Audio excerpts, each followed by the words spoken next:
Good evening. It's Thursday. Week is almost over.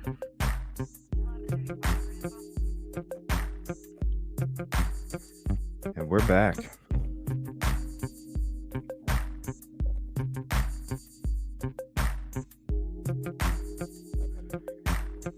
Turn this space age funk beat down a little bit. Yeah, I'm excited for tonight. ColdTruth on YouTube. I will post the link here. I have it pinned, so it'll always be up there on the top of the chat. Here it is again. And I have some other links that I'll be putting throughout the show. I'm excited to have her on the show tonight. She's been a sub for a while. Always appreciate her. Good evening, Pam. Good evening, Kib Kitty. Thank you, ATS. Appreciate it. How are you tonight? When's your next show? I miss me some ATS. Oh, and ATS has TikTok now.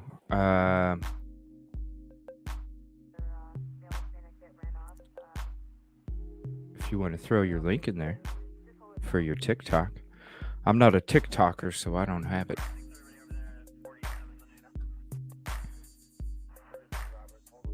Yes, Pam, Dre, how you doing tonight? Allison Faye on Twitch. Look at that.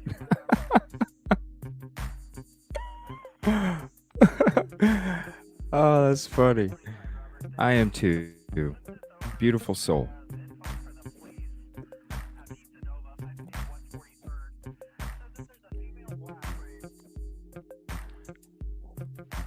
Let's see.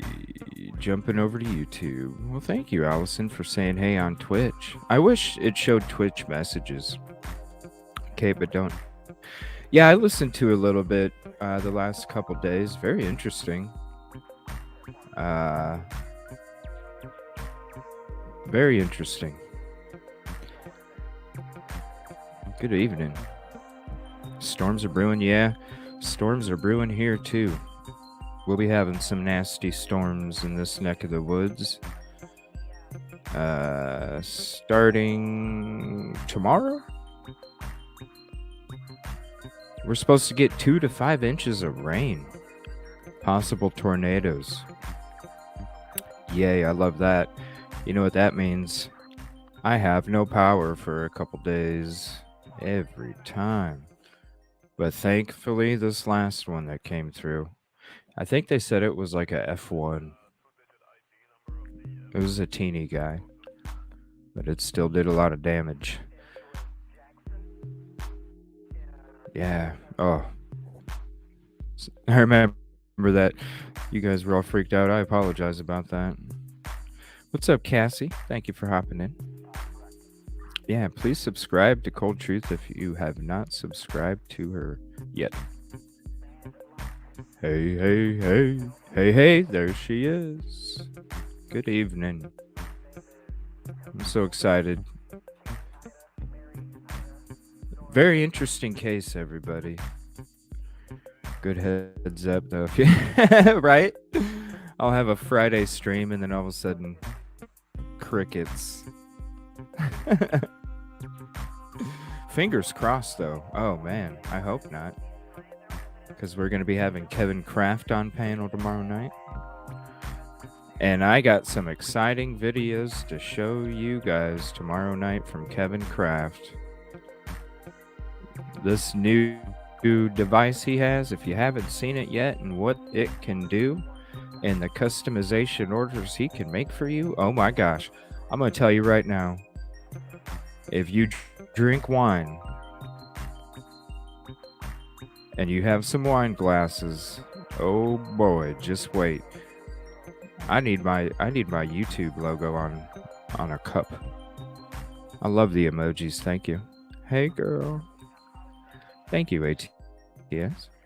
Yeah, ATS, if you have your TikTok link and you want to share it, go ahead.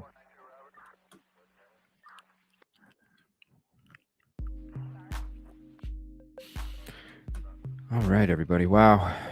Yeah, I had plans on my day off to get a lot done, and when I came home, I was like, you know what? I'm not working tonight. I think I'll just take me a little nap. Yeah. Didn't get nothing done. I felt bad. I was in maybe last 15 minutes. I apologize, Punksy. I slept. I was really wanting to be up at 6:15. Is when I was wanting to be up. 6:15 Central. So 7:15 your time.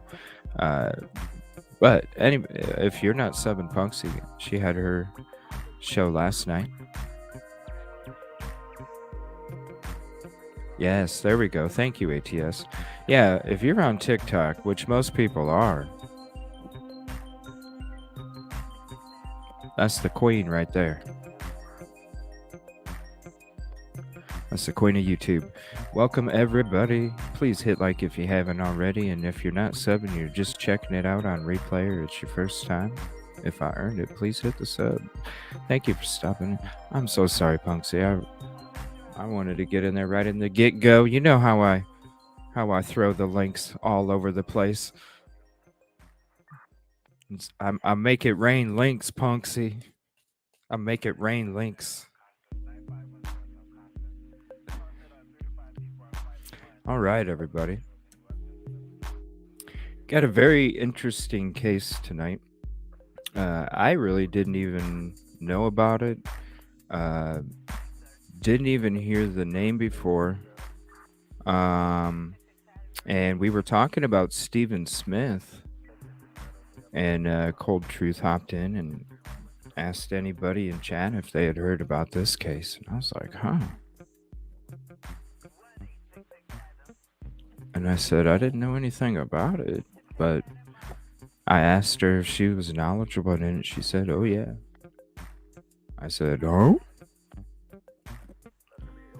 Well, if you'd ever be comfortable hopping on the show and talking about it and kind of getting us up to the loop on it, whatever night you want. Well, we have her here tonight, everybody. Cold Truth. I'm going to go ahead and send the link out to you. Let me see here.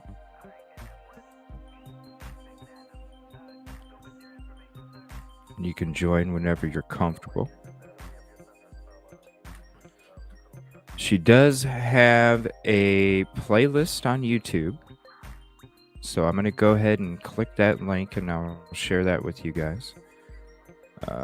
Where did it go? There it is.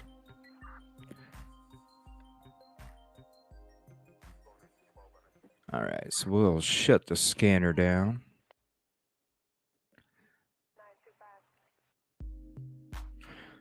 And I'll go ahead and put the link in chat. This is her playlist on YouTube. She is a podcaster. Thank you. I appreciate it. Here's the link, everybody, if you would like to check that out. Let me go ahead and share the screen here. Whoa, StreamYard changed the layouts. I thought I had to go to settings to do this. It's like right here on the fly. I'm sorry, everybody. I just noticed this. Where's my... Where's my... There it is. What the heck? They done switched it. Oh man, it's not gonna be so easy to get to this one no more. So here's the link. Oh, let me hit that like. Here's the link, ColdTruth. Series 1A, series of unfortunate events, the Nicole Bowen and Ray Hanish cases, episode 1, part 1, getting to know Nicole. I cannot wait to listen to this. So yeah, definitely save that to your playlist. And hit that like StreamYard. StreamYard done changed. Whoa, what is going on here? My whole screen shifted. Oh, I have to like do this to make it go back to normal? What? I'm sorry, everybody.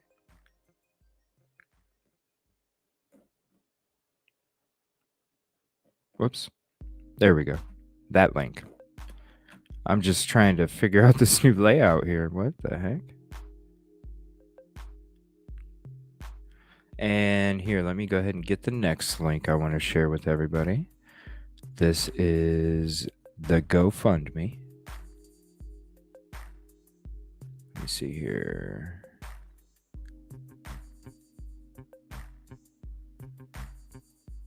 Let me put the GoFundMe up there. Oh, wow. 500 was the goal, and they've raised 800. Beautiful. I subscribe to ColdTruth. Thank you, Pam. So here is the link right there. And we have a Facebook group if you'd like to join that as well. And thank you for these links, Mel. I appreciate it. Would you like me to call you Mel or ColdTruth?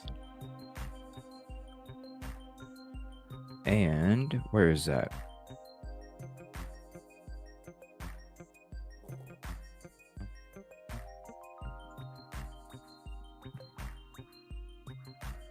Okay, here we go. Share tab.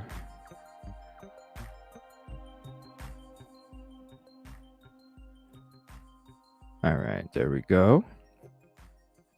Appreciate it, Kib Kitty. And you already did? Nice. Yeah, I see her a lot in these different shows that I check out. She's a beautiful soul. Okay, so there's the Facebook group. Make sure I share those links. Thank you again for those.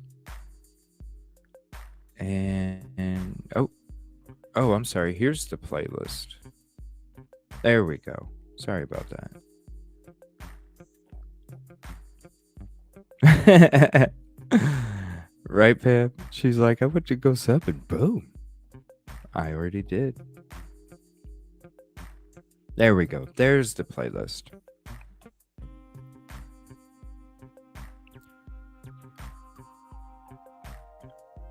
How do I... Yeah, here we go. Save to library. Nice. See, I need to... That's one thing I need to figure out how you guys make all these cool thumbnails. I'm just amazed. Look at that. Look at those letters. So cool. I like it. Yeah, I haven't even heard of Nicole Bowen either. I have not heard of either one. So I appreciate you bringing this to our attention and sharing with us tonight. Appreciate it.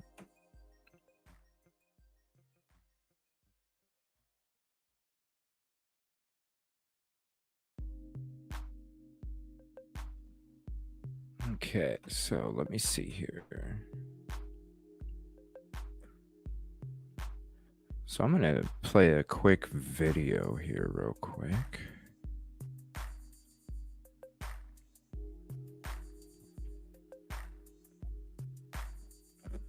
And the Inquisitor. Just a little 30-second clip.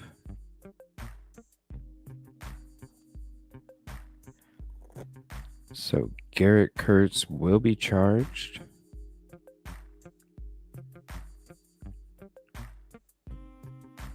So this is recent. And then a year ago. Oh, that's Nicole Bowen. Okay. Because I remember seeing that somewhere. Now I see. I joined Justice for Ray on Facebook. Cool. It is. Is it connected to the Murdaugh? No, it is not. Let me see here. Where would you like me to send it, ColdTruth? Here, I can put it up in the... Here we go. How about now? I'll send it to email too. There you go.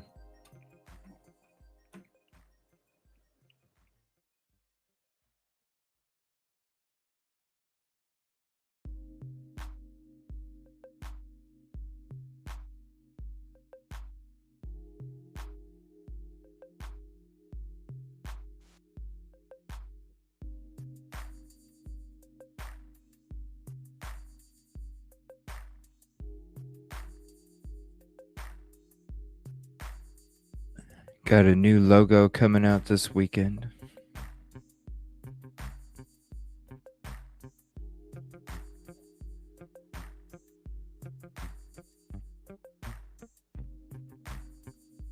Probably end up doing a Saturday show again too.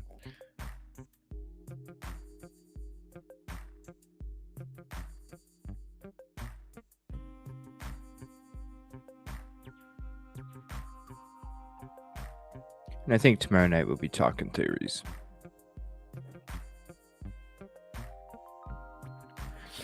But we'll see. Yeah, I know. I was covering that like crazy. Well, I got some other Saturday I'm thinking of doing a special show on a special topic. And it's a topic we haven't covered for a long time. Good evening. How are you tonight? Hey, good. How are you doing? I am great. Thank you for joining. Is this music too loud? Do you want me to turn it down? I can't hear anything. Is it? Get here. Okay. Yeah, a little background music's kind of nice. That sounds pretty good. Thank you. So, how are you doing tonight? I'm good. I'm doing really good. I so appreciate you. With this case, this is my, one of my babies. I have like the one I started with was Shannon Nicole Palk, and then kind of at the same time was Nicole and Ray. So now I have everything like on my computer, but for this case, I just have this doesn't even come close to the amount of paperwork I have on the case. Because I just had a podcast, so I printed everything off to read it on the podcast, and I have a whole binder full. So I'm like struggling to find all of Beautiful. my old stuff. But I found my timeline that I made, and that's kind of like the most important part of. It's hard to tell Ray's story without telling Nicole's. So we'll probably have some Really? overlap in that case as well. Yeah, just because of the timing of everything. And it kind of does appear that Nicole may have even been at Ray's house at When it some took point. We'll place? get into it in a little bit. Yeah, like it's Wow. kind of crazy. It's and it's just, I named that playlist in the podcast "A Series of Unfortunate Events" because that's just like the things that, all of these people that were involved with Nicole and possibly Ray's case, like they all had like warrants, they all had warrants in other counties or this county. I mean, like he was out on a bond. He just got out on bond right before, I think I wrote that down. Yeah. The 28th of 2019, Garrett Kurtz just got out on bond. But Really out on bond? yeah. So it's kind of confusing. So Whoa. on the podcast, I went ahead and just started as far as like the natural timeline of events, but it doesn't match up with when we found out. Actually, you know what? I totally meant to do this, and I need to share this with Ray's family and other people. So I'm gonna do that really quick before we get too much farther. No problem.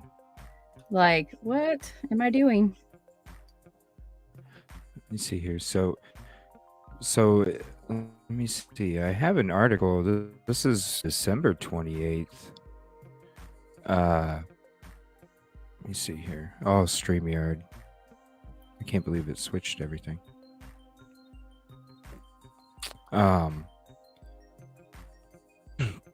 Suspect in Kentland torture murder case tied to strangulation death weeks earlier, 2 counties away. This is an article from December 28th, 2019.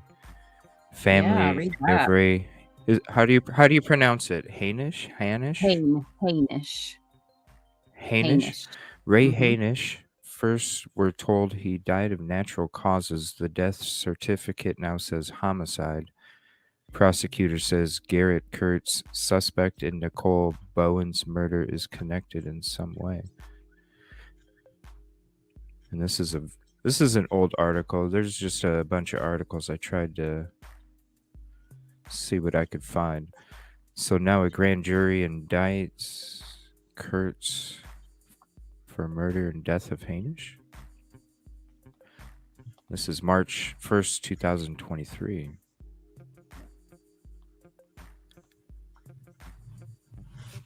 Oh, these ads.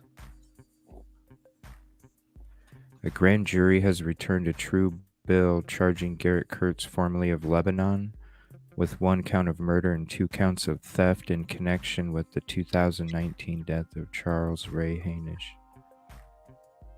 He was found in a Reynolds duplex in March of 2019. The coroner ruled Hanish's death a homicide from asphyxia due to ligature strangulation. Hanish worked in Monticello as a nurse at the time of his passing. And Kurtz is currently serving a 50-plus year sentence in the Indiana Department of Corrections for the murder of Nicole Bowen in Newton County. She also passed of strangulation. Hanish's death was investigated by the Indiana State Police, who turned their findings over to then White County Prosecutor Bob Guy. This week, as of March 1st, 2023, current White County Prosecutor Mark Delgado called for a grand jury to review the case. To his knowledge, that is the first time a grand jury has been called in White County, Delgado said. At least this is the first time for the entire time that I've been in White County. Huh. A grand jury is different from a jury, Delgado said. It is comprised of citizens, but it is secretive. What is discussed in the grand jury cannot be shared publicly to protect the integrity of the case, of course. A grand jury simply decides if there is probable cause or reason to believe a crime has occurred, as opposed to a jury that decides guilt or innocence. Prosecutors can file charges in two ways: via a true bill through a grand jury or through an indictment. Once grand jury has deemed there is cause for charges, the prosecutor then reviews the information and moves forward. That's interesting. I'll share the link to this if you'd like to have it.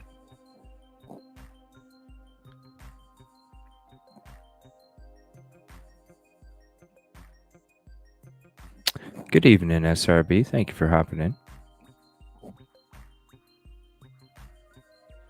Yeah, so that was a really good day.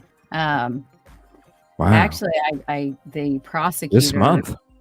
Yeah. Like this has been, he was murdered in March. Obviously, it showed it. It was like they believe around the 13th. His body was found on the 17th of March of 2019. Oh, Yeah. wow. Yeah. And so, I think let's see, it was Tuesday. I was getting calls from someone in White County, Indiana, and I'm like, I don't know anybody. It's probably like I don't know who would be calling me from White County. And so finally, like the second call, I answered it, and the person was like, "Hello, is this Miss?" And then said my last name, and I was like, yeah, like what do you want?" Basically, kind of a yeah.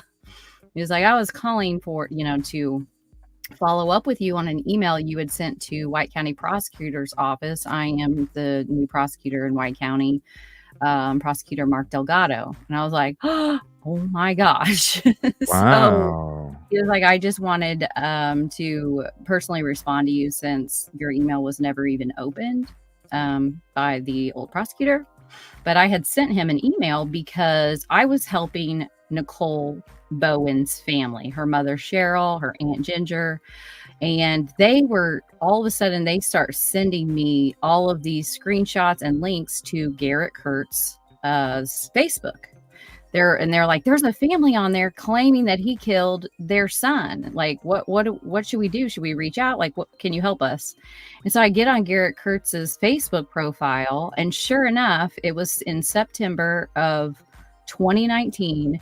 Like, Miss Dottie is her name. That's Ray's mother. Cher is his sister. Roxy is another sister, and he has some other family. And they were commenting on there like he killed our son too, like he confessed to killing our son. And I was just like, what in the heck is going on?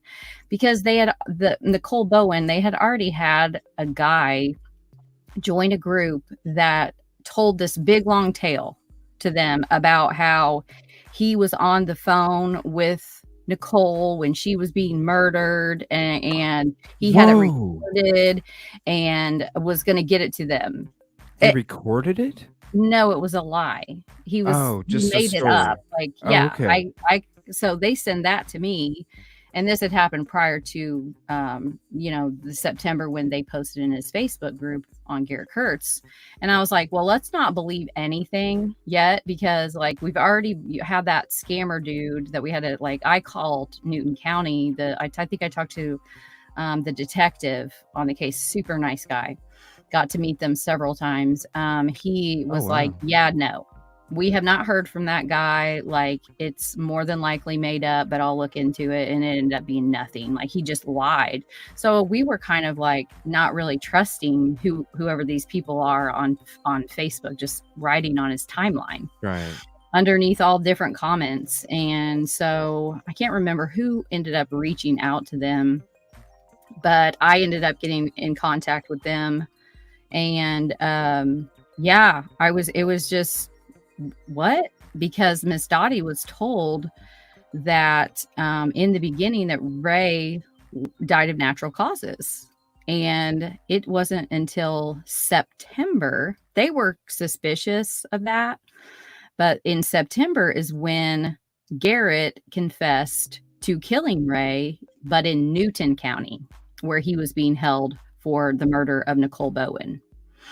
And so it's like a messy kind of case where it's kind of difficult to break it all down so that you understand, like, chronologically doesn't quite match up with when we found out things as the family of Ray and us, the public. So yeah, but we were so excited. And like the grand jury was that Tuesday, he called me on Tuesday, and then the grand jury was on Thursday. And then, they decided, there's enough. But I did send you a little video. Like, it's not really a video as far as like, it's just my podcast where I recorded like a clip. But I think it's the best way because I always like to bring attention to the victim of the crime. Like, so many times they're overlooked for the perpetrators. And this was a reading by one of his family members. And I thought that it just really, if you have that video to play, I think I sent it to you, right? I think that's just the best way to... Charles Ray Hanish was born on June 11th, 1969. Sorry about that. He was a man of impeccable character who acted honestly and lived with conviction. When he loved, he did so without reservation, and he treated... Sorry about that. Yeah, that was just it. Popped up. Yeah, you can go ahead and play it. I just think it's from his family I asked them. The first episode I did on Ray was getting to know Ray Hanish. And just his family just told me all kinds of awesome things about him. But that was one that just like really summed up everything that everybody ended up saying on that episode. So I figured we could listen to that real quick. Yeah. Sorry about that. I've never screen shared that before, so I didn't realize it would pop up like that automatically. Yeah. And here's her playlist on YouTube. If you want to click that link and go add it to your playlist. I'm definitely going to be checking it out while I'm at work tomorrow. And how you doing tonight, Chris and GP? Appreciate you hopping in. All right, we'll go ahead and share that now. Again, thank you everybody for hopping in, and thank you. My feelings. Charles Ray Hanish was born on June 11th, 1969.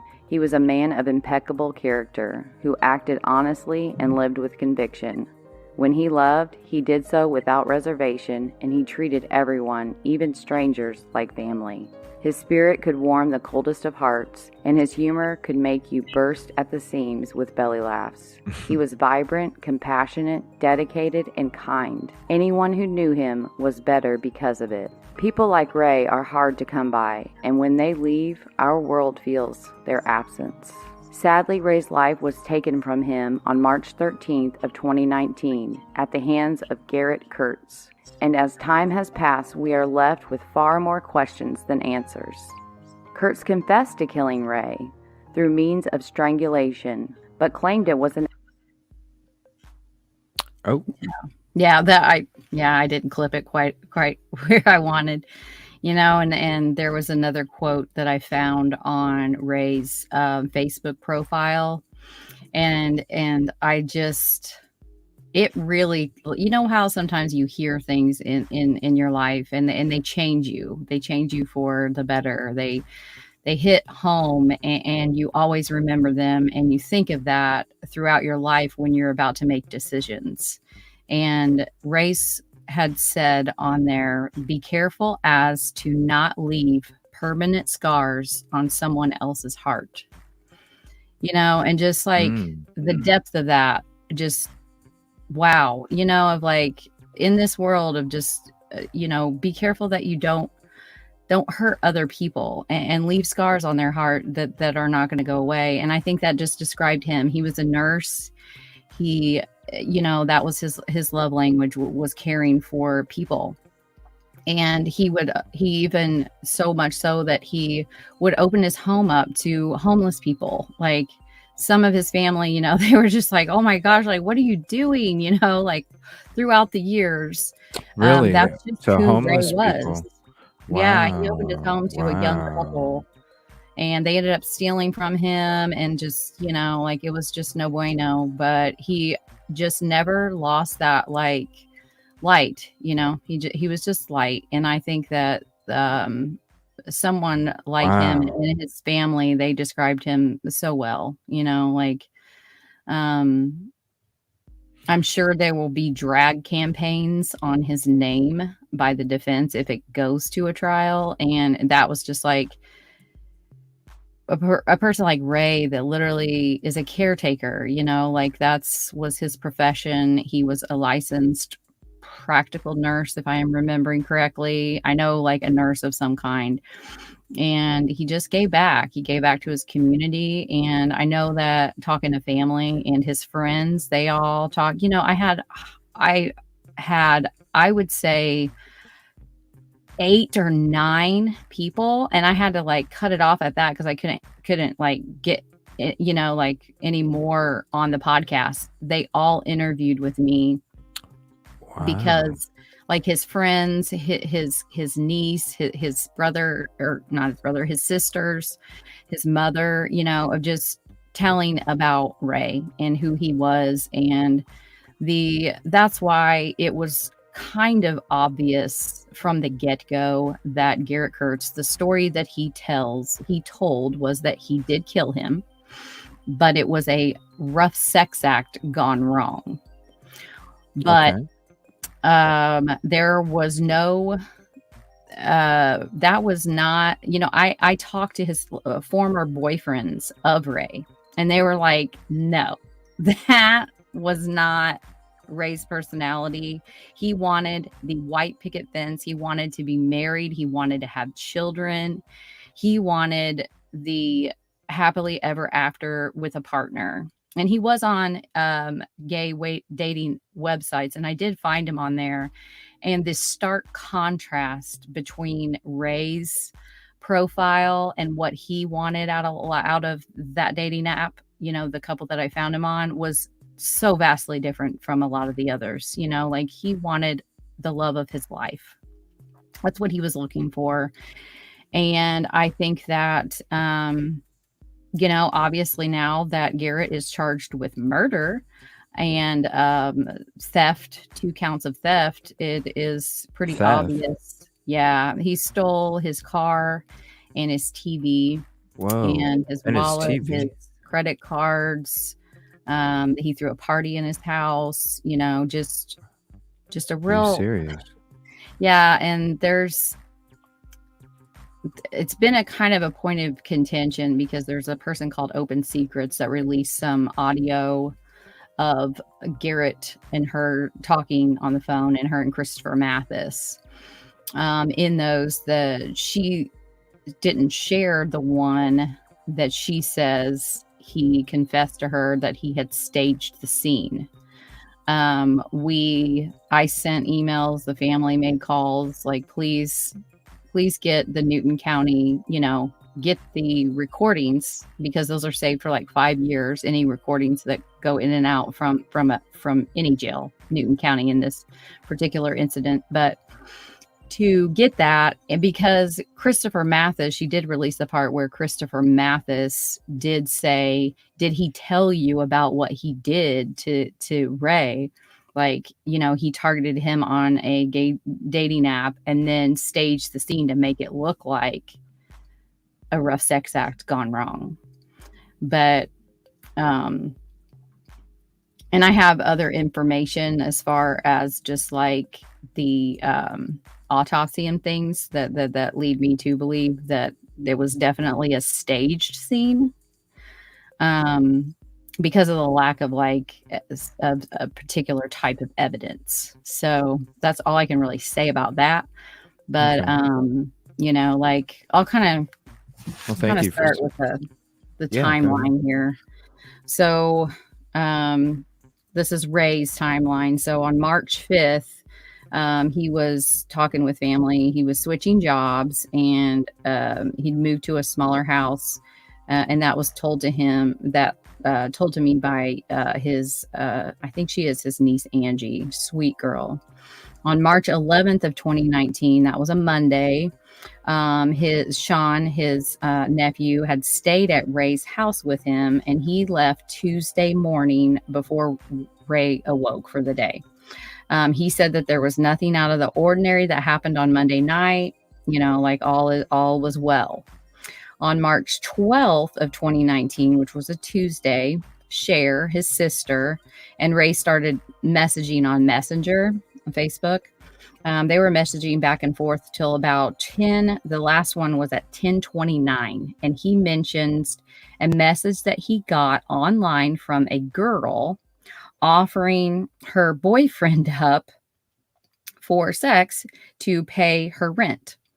They joked about it. Their conversation ended at about 2 a.m.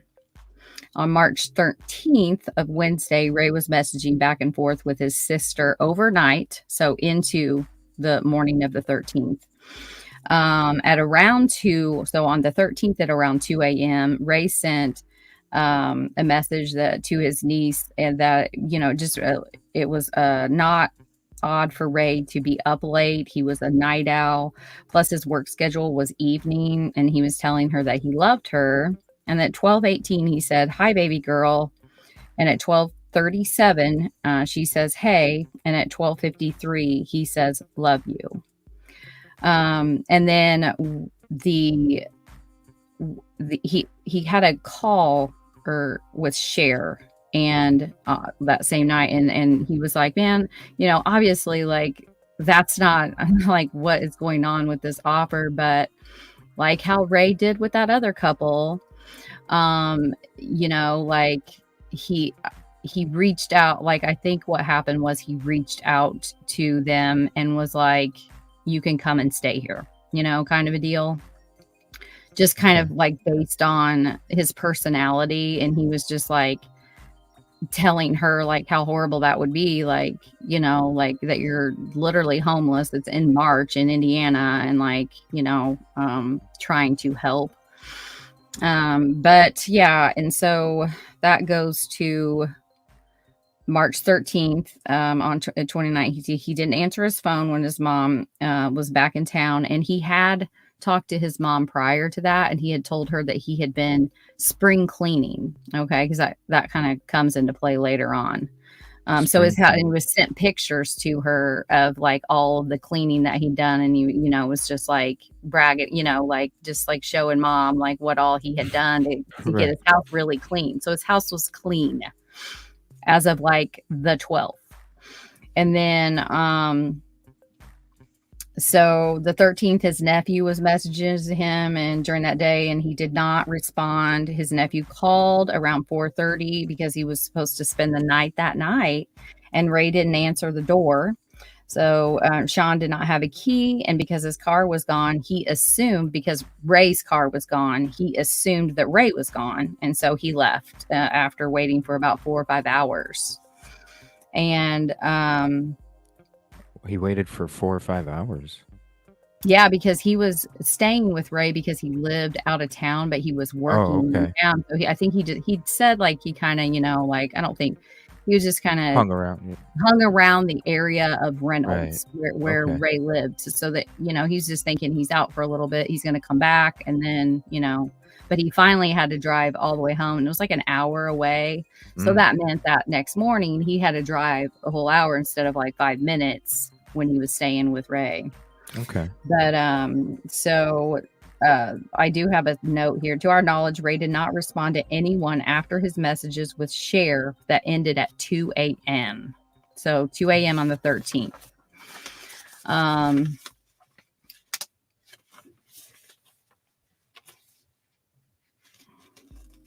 And then, well, that skipped. I must have put these in the wrong order. Of course, I did the back and front. I was so mad when I got finished printing off, because that just confuses the heck out of me. So it was very unusual. It saves paper, though. Right. It was very unusual for Ray to not respond to his family. Like, he was very close. Okay. with all of them. And so, Okay. they were kind of getting worried, but it's like, well, he's a grown up, like, but when then, the only time he didn't respond right away was when he was at work, and he and his mom talked and text a lot. So on March 14th, Miss Dottie, his mother, called Sean to see if he had heard or talked to Ray, and he had not. And when she called, went straight to voicemail, which was full. So that was another kind of, yeah. And then on the 16th, Right. Ray's mom calls his work to try to find him and is told he's not shown up for work at 3:00. He was supposed to be at work at 3 p.m. and he did not show up. And that's when Dottie knew something was wrong. And then she called and filed a missing persons report over the phone. And on March 15th, around 17th, I have around 2 a.m., but that's when Ray's body was found inside of his home on Boone Street in Reynolds, Indiana, which is in White County. Local PD came to tell her that they found Ray deceased. They didn't give many details except that his car, TV, and wallet had been stolen, but they thought that he died of natural causes. His car was found in Lafayette, Indiana, later in the evening that same night. Then on March 19th, Miss Dottie called the coroner. No details, just found deceased in his home. That was what she was told. And Ray's funeral was held on March 23rd, and he was cremated. But they were told that they could not have a viewing due to the state of decomposition. And so that's why the timeline of his activity online and answering his phone and Sean going by there and him not answering the door and his car being gone. Now we know that Garrett stole it. So he basically, that matched up with the decomposition as well as him dying on the 13th of March. And then I wanted to touch on one thing prior. So now we're going to kind of get into like the Garrett Kurtz stuff. Like Garrett Kurtz had strangled his then on and off girlfriend, Ashley Garth. She ended up being a co-murderer in Nicole's case, but he strangled her on January 21st. Around January 21st, he was charged with strangulation and domestic battery against her. And basically, there is an article. I wasn't able to find it I know I have it in this big filing cabinet I have next to me, but basically, like, he wanted her phone. Like, he wanted the phone and she wouldn't give it to him. And so he was strangling her, and then he would, she would pass out, and then he would wake her up, and then he would strangle her again. She'd pass out, and this went back and forth. This is what he did. And from this time, right, he got out on bond on the 28th or February 28th of 2019.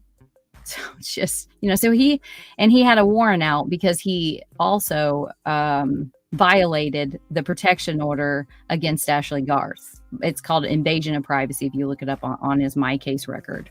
And so he had a warrant out for that. And then Ray was murdered. And from what the family saw at Ray's house, Ray had thrown a big party at his house, basically used it to and it was trashed, absolutely trashed. So the family knew, like, we had these pictures, like his house was spotless. Yeah, he was just bragging about it. He never about smoked in the house. He would never allow this kind of, just mess and all of the stuff. And so, but, like any person would, you just kind of like, well, I guess there's a crime. And so, yeah, they were quite shocked in September, but that's when Nicole Bowen's case starts. And it was in, so March 24th. So this is Oh, Nicole Lynn wow. Bowen. We start Just in a with couple her. weeks. Is this Yeah, March 24th, you said? March 24th of So just a couple 2019. weeks later. Not even. Yep. 11 days. Still with a warrant out for his arrest. Yeah, he killed her. Wow. And that's when on March 24th. Well, what happened on March 1? Hold on a second. I was wrong about that. So 2 Tippecanoe County officers on March 24th, they came to Nicole's house where her parents were, and she wasn't there, and they did tell her that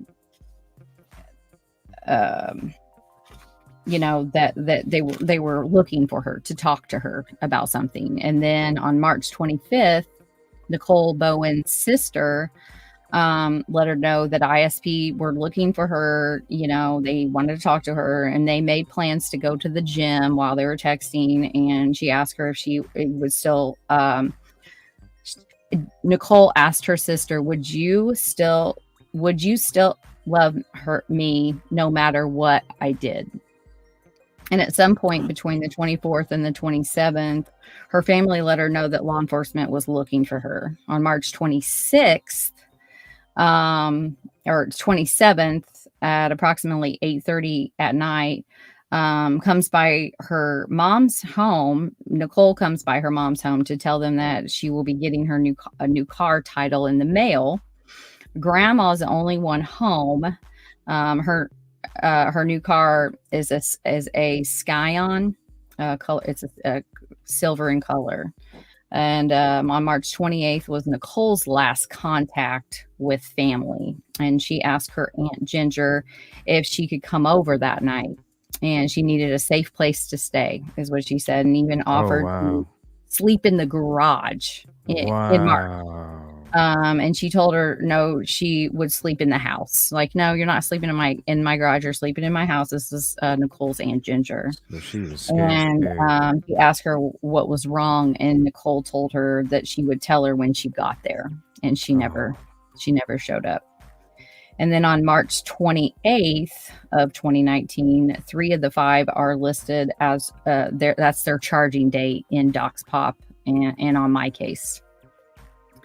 So, but the record kind of shows like March 29th, Nicole is taken to Jasmine Parker's home in Kentland, Indiana. It's a trailer. And, it was so crazy. One of the neighbors in this trailer park in Newton County reached out to me, and she sent me 30 or 40 pictures.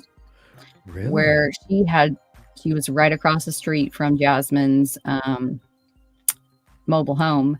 Wow. And all of the pictures basically show them cleaning up the crime scene. No way. They're in and out. The car, Nicole's car's there. They all pile in it, like not Nicole, but they did. It's just a mess, and so it was basically like, so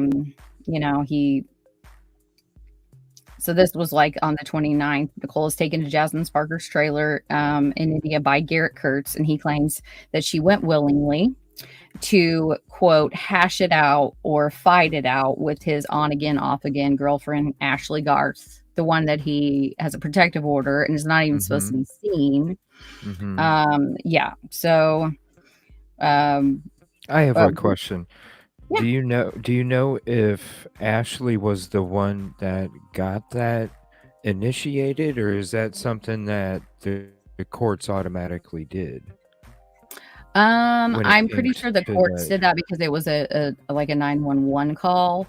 And when something is so egregious like that, usually the courts are the ones, usually to get a protective order,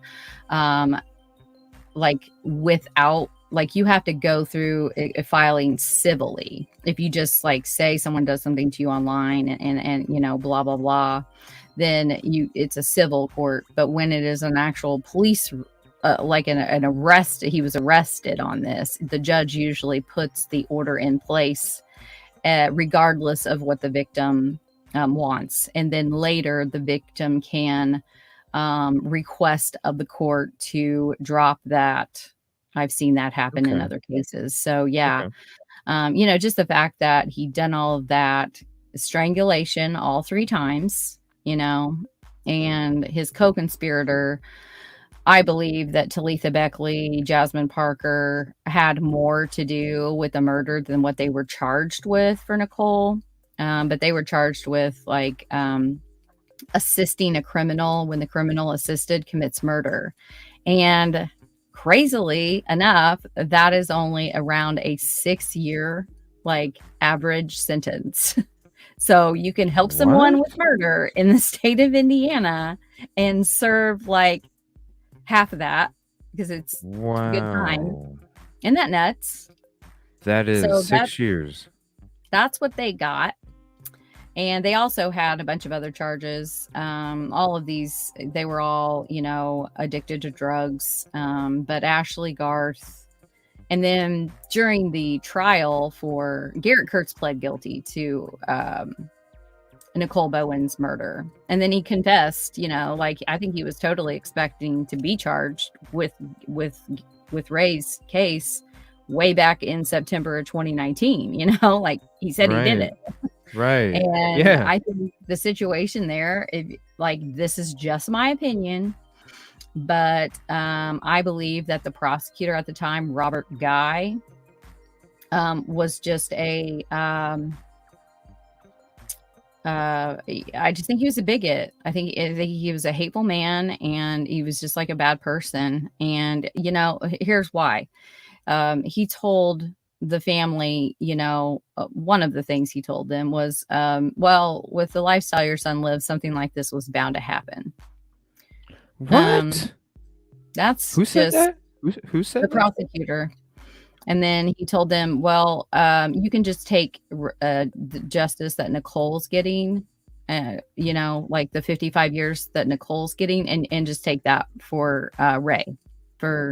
And he was like, there isn't, and he said this in a paper, you can find it. He said, there wasn't a murder here. If anything, it was just kind of negligence, he was just adamant, and he just he was just awful. A person like that has those views should never be No. a prosecutor, which is prosecutors are elected by the people to serve the people, Right. all people, not just whoever you deem deserving of it,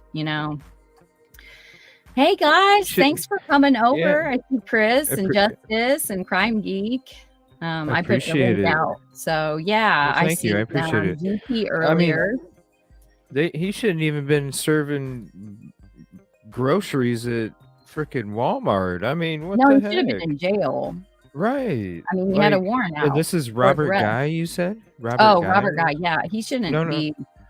He shouldn't be. Wow. Yeah, he retired. Thank God. He retired in I think his term was over in December or January of this year. So of this January of this year. And the prosecutor now, his name is Mark Delgado. He is the prosecutor of White County.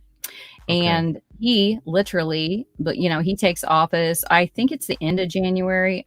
I'm not for sure on that of the switchover. I think that I saw in a paper with McLeland that it's the end of January. So literally this man was already and he told me on the phone, he was like, as soon as I got into office and before I got into office, I was already lining everything up, and he has an investigator working for the prosecutor's office.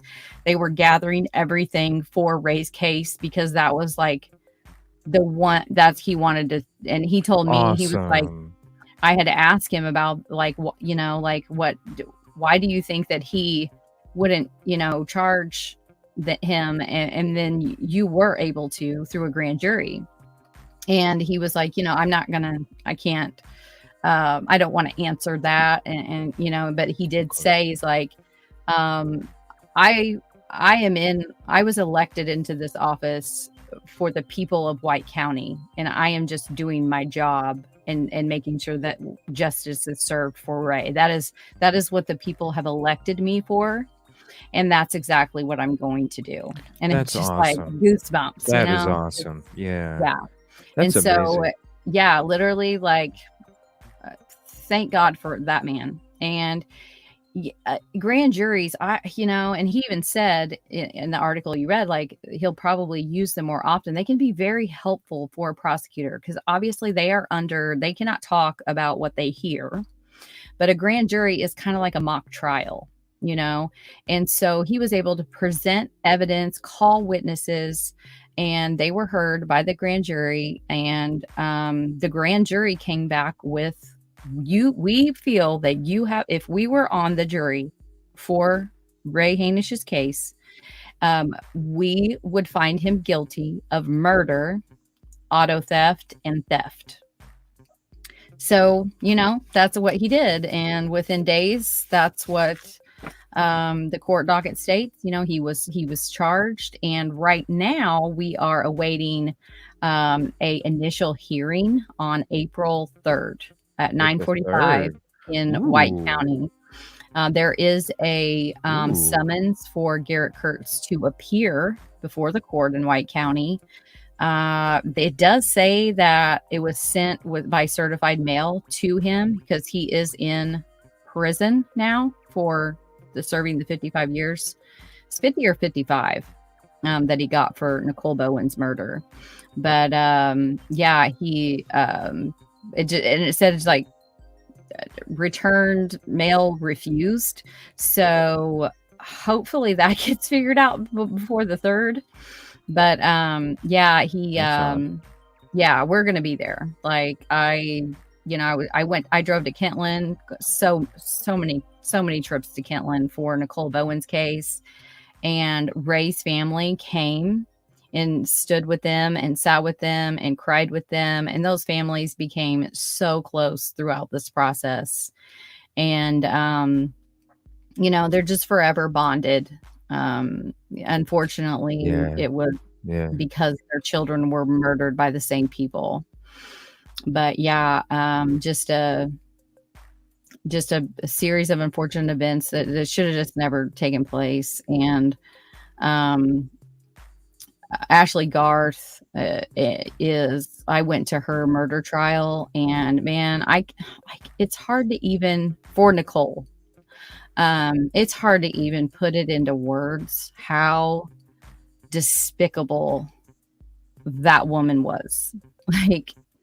And Garrett Kurtz testified. I was there in the courtroom when he testified against Ashley Garth, and literally that man walked into the courtroom. You got the court, it's set up the same way you see it on TV. You've got the defense over here. You've got the prosecution over here, the state, for the state, and the family is sitting behind him. So he walks down the middle aisle, and he, as he's going through the little wooden door thing that anybody could just kind of step over him. So I'm not sure what the point of those are, but he looks over at them and is almost got this, I got you.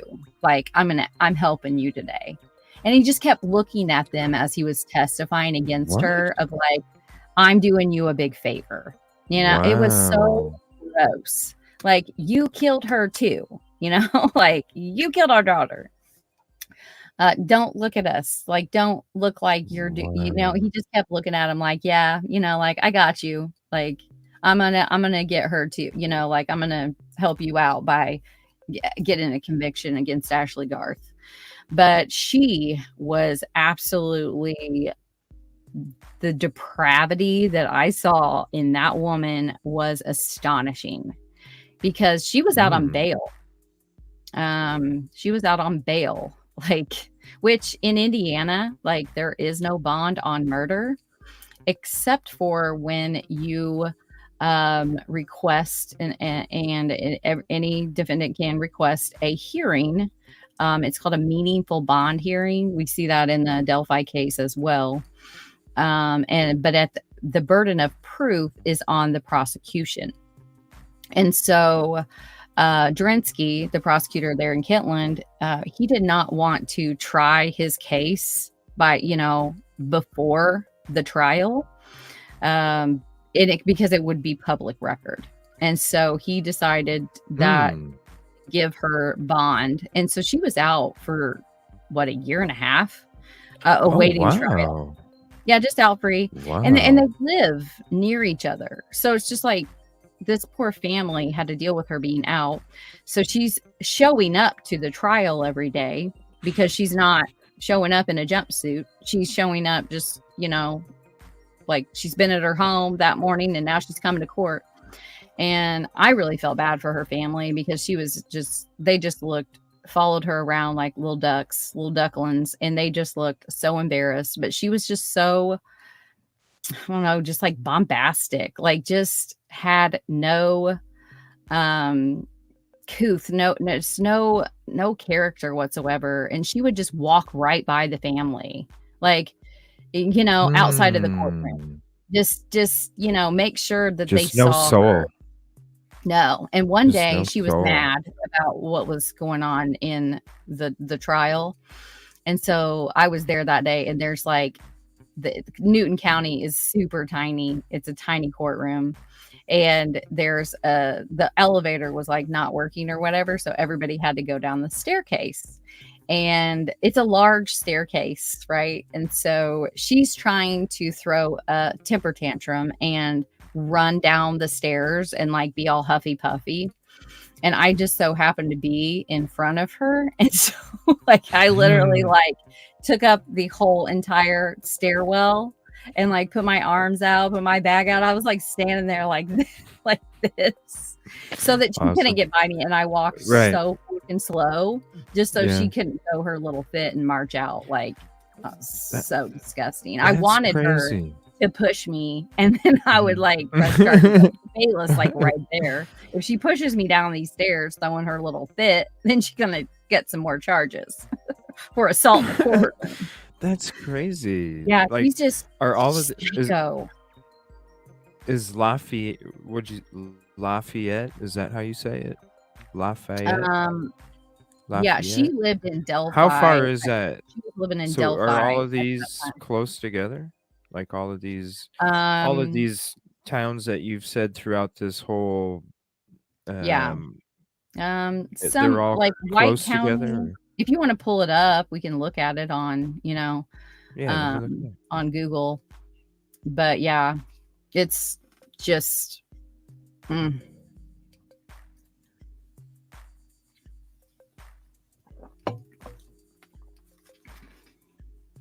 Let's see here. Welcome back, Dre. Oh, okay. I see it now. Yeah. So Newton County is right there. Like they're even on Illinois time. So it's a little bit farther up. And then right under there is like White County. And if you kind of go over, like you're basically gonna, if you start headed west from White County, then you'll run into like Brookston, Delphi, and then so kind of in the same areas, but not really. It was just that where Nicole's family lives was close to where Ashley Garth lived, close enough that they could run into her in a store. And it was just like so wrong. She has Nicole has two little boys. Just like, I don't know. I mean, I understand why because the burden of proof, honestly, it used to be to get out on a meaningful bond. It just changed, but the burden of proof was on the defense to prove that a jury of their peers would likely not find them guilty. And the legislation was changed. And so now the burden of proof is on the state, which I do believe that, I've seen where innocent people are imprisoned for years to getting to a trial.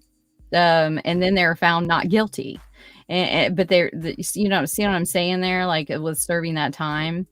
But I kind of was like, because with Drinsky, like if he presented enough of his case that a reasonable jury would find Ashley Garth guilty of Nicole's murder and conspiracy to commit murder and assisting a criminal, and the fourth, she was charged with voluntary manslaughter. She was found not guilty on voluntary manslaughter and guilty on all of the other charges. And Really?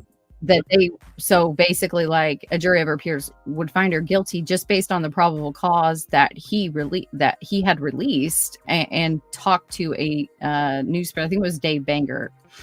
And Dave ended up like Dave Banger, he worked for the Journal and Courier, and he was at almost all the hearings, and so kind of like got to know him. Really cool guy. And one day he like stopped me and he was like, I like, how, like, what is going on? Like, why is this other family here in these Justice for Ray shirts? And I'm like, yes, please report on it, And I told him, like, first off, you need to request the death certificate, And so he's like, okay, I'm going to do that. And then he followed through, and it's like, please write an article. Cause there was nothing on Ray's murder, nothing before Dave Banger wrote that article. And, he spoke to Miss Dottie, and he did a really, really good job. He was such a sweet man. And, Newsbug was the other one. I can't remember his name. I didn't talk to him much, but he was always there. Was those two, they're court reporters. So Dave is now retired, sadly, but yeah, he was a really good dude. That was the first to like bring attention to Ray's case as a journalist working for a news company. But really, until what you just read earlier, there hasn't been much in between. There's been Really? me and a few other people, YouTubers. I have to mention Sunny with It's a Crime and Shame. She has done multiple episodes trying to get justice for Ray and just shining a light on his case. And, and of course, the family has had to deal with the Delphi case because of Garrett Kurtz, Is there a connection with that, or I saw yes, and then I saw no, so I was like, I don't know. According to law enforcement, there has never been a confirmation, or they've never confirmed or denied. There was the videos that Open Secrets did, and I just, like, as soon as you edit a court hearing or a phone call from a court, as soon as you like edit and chop it up, it's no longer useful to me. So that's why I have a hard time with what she released, is because she chopped it up. And when you edit it, you're taking away the context, and context is key. Like it really is. Yeah, you can make anything you gotta have the full thing. seem like something that it's not. Like the other day, I played a hearing on my channel, and I played it in its entirety, even though there were so many parts that were just boring, like court, it was an hour-long court hearing. But I felt like if I edit it in any way, then it invalidates it. And so that was kind of how I felt about that. And then she refused to give the family the audio that she said she had where Garrett Kurtz confessed in detail of what he did to Ray. And I just think that's just crappy. This is a family that, like, they've had a child murdered. I don't care how old the child is, just like, do the right thing. And she kept saying, well, if law enforcement wants it, they can just get it from my channel. Like, she's big stuff or something. I don't know. She's just, whoa, just not the brightest bulb. And she's actually, serving her own time right now. I'll just leave it at that. Wow, you would think if you had something, you'd give it right away. Like, they wouldn't even have to ask you for it. You'd be reaching out to them. Right. And the thing is like, all we really wanted was the dates of when this call took place and the time, because then the prosecutor in White County, all they have to do is subpoena the phone calls that are recorded from Newton County, because that is like a verified, what do you call it? That would be admissible in court. Her videos not admissible in court. But yeah, that was like, that really upset me. That she just wasn't doing that. And so, hopefully, I think it is just my opinion, but I think that's exactly probably what they did, was subpoena those. And he probably has implicated himself, because he's just an arrogant a-hole. He is just a hot-tempered awful person, and like what these two families have to go through is just awful. And then they get all of the Delphi people making it worse. Did he actually? Well, you said this is what I found interesting in the beginning. You had said that the family knew that he did it before LE. No. No. Well, it's a possibility. Like, from the they didn't know until Garrett Kurtz confessed to a detective in Newton County after he was arrested for Nicole's murder. So in September, he confessed to killing Ray. And so, yeah, like they didn't know anything really between March and September. And then all of a sudden they're getting a call from the prosecutor, and like, there's this guy that has confessed to killing your son, blah, blah, blah. And then the coroner had just said, like, well, I just thought, I think what it is that this came from the funeral home director, who obviously has the death certificate. That's standard. Like, that's how that goes from a funeral home. Like, they have to have the death certificate and like all that stuff. So, yeah, but you got to remember, like, coroners, especially in rural areas, are their qualifications are very minimal. They are. It's an elected position. Yeah, like look at Delphi on the back. Yeah, Delphi. Like plenty of cases Jordan that we covered. Cree, Yeah, he was 23 years old, still going to college at Purdue. But his dad was he was retiring. He was the former coroner of Carroll County. And so Jordan McCree, he just literally got like grandfathered into a position that he, like, they don't have the criteria for that. It's like, so not it. But what happened, like you said, especially in rural areas, that in a case that is suspicious, like Ray's suspicions, because they did it was a medical examiner that did Ray's autopsy and all of that. It wasn't the coroner. And so obviously it just seemed to me like they were kind of not telling the truth to the family, until they had to. And then now that he's confessed.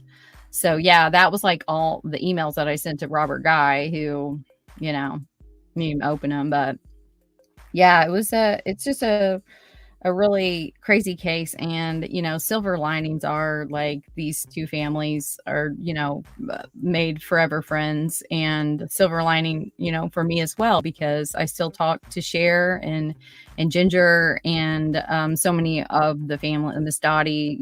They're just wonderful people. And my view on cases is like, sometimes I do. It'll be like something that I found on TV or whatever. But when I take on a case like with a family and I interview a family, like, they're my cases forever until there's no more anything to be done, Right. So like I still, right. Like with Shannon Pock's family and Ray and Nicole's family and, all like Nakota Kelly's family, I still talk to them really on a weekly basis because there's so much still to be done. Olivia Fowler, Charles Horvath, Alan, like Don Moore, just like Ashley, like all of them, like I just I just talked to Amber Crumb's father a couple days ago, and it's just like I wanted to be able to show through my podcast, and then ultimately ended up being my YouTube channel, of just like all of the different aspects of the judicial system, from a case that is missing, a missing person, a missing, to a case that a child like Shannon Polk was a child that was murdered, and it's still unsolved. So it's a very cold case from 2001 or 2. And Okay. with Nicole's case, it was like, okay, they're all caught now. I followed it from day one when they weren't caught. They were still all on the run. And then I still cover it because Ashley Garth appealed her sentence. And so, like, it's not over. Like, we all think that, like, that's why I feel so bad for families when they enter into the court systems, because they just do not do a good job of making sure that the victim's advocate, which is under Indiana code and unlike legislation for that they're to be provided with a victim's advocate type liaison that keeps them informed of dates, keeps them informed of what's going on, to I get that that's a limited amount, but they speak for the prosecutor to the family. Mm-hmm. And like so many of these families, I've had to end up doing that job. Like, even though there's someone that is paid to do it, I end up having to do it. And it just is upsetting, because they should have better than me. Right. And by better than me, I mean someone that is actually in that office, that is their job, to be a liaison between the victim's family and the prosecutor's office and what's going on in the case. Like, my one poor mother, it's just, they don't understand. And then, they'll try to read, like, they don't even know how to find my case. These are things that are easy for us because we're all in the true crime community. Right. But for them, like, they don't have any clue how to search for a open case. They don't have any clue to how to do all that stuff. And like, it's pissed me off over these last, since 2018, of having to inform parents of murdered children when court dates are. And, like, what's going on as far as the courts, what this means, what that means, and like, I basically had to learn so much of Indiana code, like titles and all, and statutes and all of that, because I end up being this, and it sucks. Not that I don't think I'm bad at it. Like, I think I'm pretty good at it, for the fact that it's not my job. Like, I don't work in the courthouse, but yeah. Well, yeah, I can tell you stories that just break your heart, like, just on this case, just so many times, Cheryl, like, called it a panic of like, what's going on? They went to Newton County. They drove all the way to Newton County, only to find out that the court hearing for that day had been canceled. Nobody didn't even bother to tell them. And so, like, wow. Yeah, it's just, it's just really sad. But I think that this is going to be a good outcome. I think that they have plenty of evidence against Garrett. I think he'll end up taking a plea. I hope, because I'll tell you what, families think that they want to have their day in court. But I've sat in on a couple murder trials, and I talk about just because you got to remember, this is to convict this person of murder, rape, whatever they're charged with. And so the evidence that is presented is for that purpose, and it's not shielded to protect the emotions of the family. And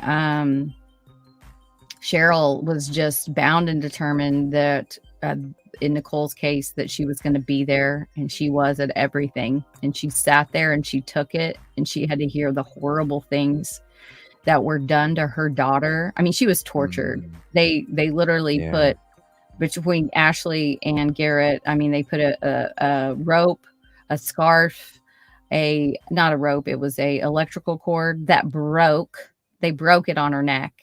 And then a scarf, and he manually choked her first, and then the cord, and then a scarf, and then they put a bag over her head and duct taped it, and then rolled her up in a carpet and dumped her body. And so it was and she fought back, and that's how they had Ashley Garth's DNA underneath her fingernails. I mean, there's, like, she definitely did it, and then I don't believe the whole story that Talitha Beckley was sitting in the back room. Like, that girl is, she was one of the ones that was just charged with assisting a criminal, and her boyfriend is one of the Paladinos. And basically in court, what we heard was that Nicole had to go because she was going to tell on them. And then, like a letter, the defense in Ashley Garth's trial wanted to put a letter into the record, so as an exhibit for the jury to be able to see. And the prosecutor was like, "Judge, please don't put this letter, cannot be admitted in its entirety, because he is speaking to her about another murder committed that has not been tried." And I can remember hearing, in court, talking to one of the detectives, one of the detectives and another one of the prosecutors there, and they're just like, they were baffled by the fact, it would have helped them if White County had to move forward with Ray's case, because then by the time they get to Nicole's, that would be an aggravating circumstance. And so they were just like, we don't get it. And then Robert Guy said, "Oh, well, we're just going to wait and see what happens in Newton County before we do anything over there," even though chronologically Ray was murdered first. It's just right. But 11 days. I think the same will be because at this point, Garrett Kurtz, he pled guilty to the murder, and he's charged with murder. Intentional killing of another. Indiana is kind of weird. We don't have felony like murder, like 1, 2, 3. We have murder, intentional killing of another, and there's a couple other subsections to that. And then you go into anything below intentional murder is into the manslaughters. So I think people get kind of confused, with that and the way Indiana does it. Because I know in other states it's like murder 1, murder 2, murder 3, and we don't have that. We just have murder. And so he was charged with murder, intentional killing of another, and he was sentenced, and he pled guilty, which means he cannot appeal his sentence. And he was given 55 years for the murder of Nicole Bowen. And what we're hoping for is that that can be used as a aggravating circumstance in the sentencing portion if it does go to trial for Ray, because you end up with aggravating and mitigating circumstances for whether a defendant, like the judge bases them on, like a mitigating would be that he's very young. Garrett Kurtz was 21 when he committed these murders. A aggravating would be his past criminal record, which is lengthy. Right. For violent, crimes. Aggravating would have been the murder of Ray Hanish in her case, but now it will probably be the murder of Nicole Bowen, in the same manner. So that could be used as a aggravating circumstance to give him more time. And I really feel like it was it's a hate crime. We do have statutes for that here in Indiana. But targeting him on a not, because Garrett adamantly says that he is not gay, even though I kind of wonder. But that's just my speculation. But he's not gay. So therefore, him getting on a gay dating app and targeting a gay man, pretending to be something that he's not, then showing up to that man's house, killing him, staging his body, and then throwing a party in his home and stealing his things, that is that's a hate crime. Yeah. When you do that. So who knows? I mean, that charge may be added later. They may not have enough to prove that. I don't know. But right now, like, the best outcome would be that he pleads guilty and he can't appeal that, and they don't have to go through all those appeal processes. And he gets another 55 years consecutive to his sentence for Nicole Bowen. Because concurrent, it would just mean that, like, he's still going to get out after serving, I think it's 85% of his sentence, and he can be eligible for parole after serving. And with how young he is, you got to think, like, he could be out and have a complete, like, get a whole life. And in my opinion, Garrett Kurtz is a serial killer, like, he is a serial killer. I wholeheartedly believe that he killed, and this is just my belief, that he killed hey Angel Bear, hey Sherry, good to see you guys. Jinx, yay, I love Jinx. Yes, I am Jinx. But that he killed a man named Stephen Masterson. And I believe that was in like 2014, but Stephen and him had gotten into a tiff on Facebook. So, I have all those screenshots from that. And Stephen was basically just like, come on, dude, grow up. Like, you're so mature. Like, get it together. Like, you're starting these fights. And you're trying to act like something you're not. And like, I know you're, kind of basically calling him a chump. And with old hair trigger tempered Garrett, so not long after Stephen had called him out publicly on Facebook, Stephen is driving on the same road that it's in Brookston that Garrett Kurtz's family lives on, right? And Garrett admits to being behind Stephen on the road, and his motorcycle goes off of, and it's kind of like, I don't think it was a motorcycle, it was like a moped type deal. Okay. But his car goes off, so he's got Garrett is behind him. Stephen is riding down the road, and his car goes off the embankment into the grass. Okay, so remember that part of the story. And he dies. Garrett Kurtz gets on his Facebook and he goes on and on. He made a video about it. He wrote about it, about how he got out. He saw Stephen. He gets out. He jumps down and tries to, and he taking his helmet off. And like, he names all of these things that he did. And I called the police and I waited there with you, even though like he fled before the police got there. That's too coincidental for me. You got Garrett behind him, hair trigger temper. Stephen Masterson crashes into the grass and dies. Like, I've been trying to push for people to look into that because it is one in White County. I brought it up to Mark Delgado, so hopefully that can be reopened, because right now it's just a vehicle accident.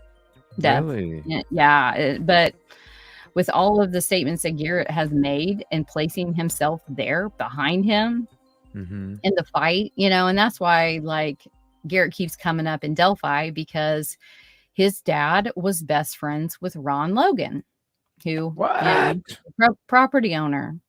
There's many of like pictures, Garrett was with horses, even though they all abused them. Like Garrett's father was charged with animal abuse and like heinous crimes. And the horse, Holly the horse, that probably still find the Facebook page, but Holly the horse was Oh my God. Like what his father, like Garrett's dad did to that horse. Like, I mean, so they basically started a page for the horse after, it was taken away from Garrett's father. And that horse it didn't look like, I mean, it looked like it was already dead, like barely standing. I mean, it is absolutely appalling, the conditions of this horse. And this lady just was like, nah. And they raised money, and she took on the job of nursing this horse back to health. Like it took a long time. But, that's just kind of the family dynamic there, and his dad was just, in my opinion, anyone that treats an animal, that can abuse an animal. I don't care what animal it is. I don't care if it's a snake, a raccoon, a freaking, horse, dog, whatever. If you are sadistically abusing animals for your own, your own desires, or just that is what your heart is, like that is, and I mean, that's the FBI like profiling. That is like, that's a sign of a serial killer. Like, right. The first stages of it. Yeah. I totally believe that, Garrett Kurtz fits that profile, so especially if you add in, if it ever gets reopened with Stephen Masterson, and then you have Ray Hanish, Nicole Bowen, he's a serial killer.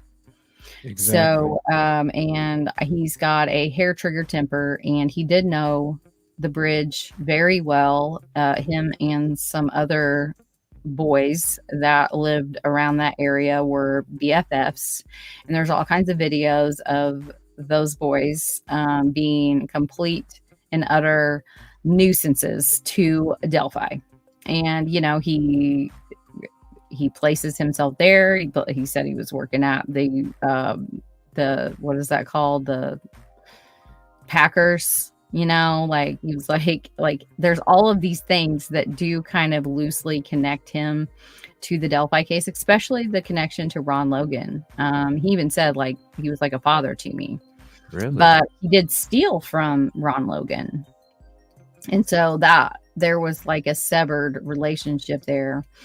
But he knows that bridge. He said he even drove a ATV or something across it in the interviews with Open Secrets, that he could run across there no problem. Like, he's very familiar with that area.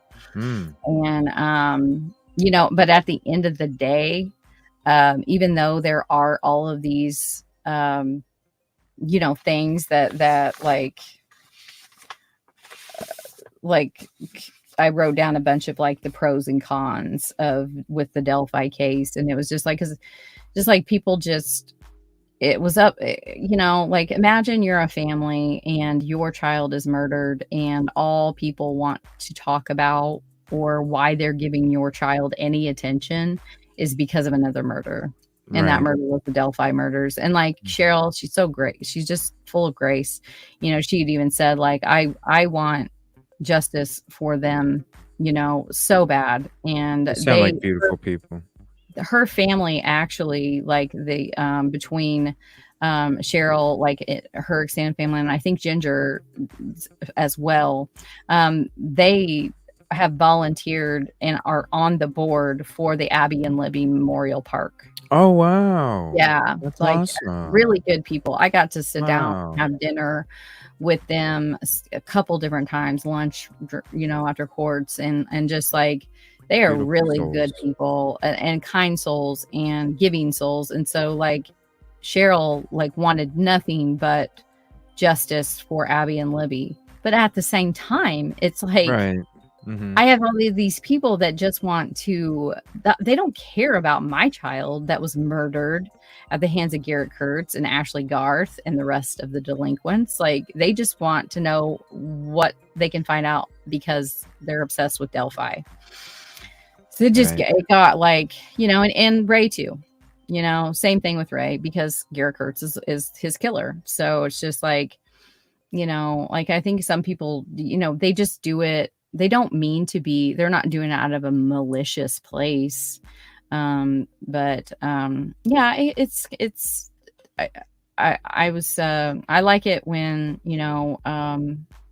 I hope everyone joins the Justice for Ray Facebook group, because the family does love, like, they are active in that group, and they are really encouraged by people. Just on the 13th, we did a lighting a candle, and Aspen Connor, he's a part of It's a Crime and Shame, but and Deb, they both made beautiful tribute videos of, and Aspen like lit a candle from the 13th to the 17th for Ray.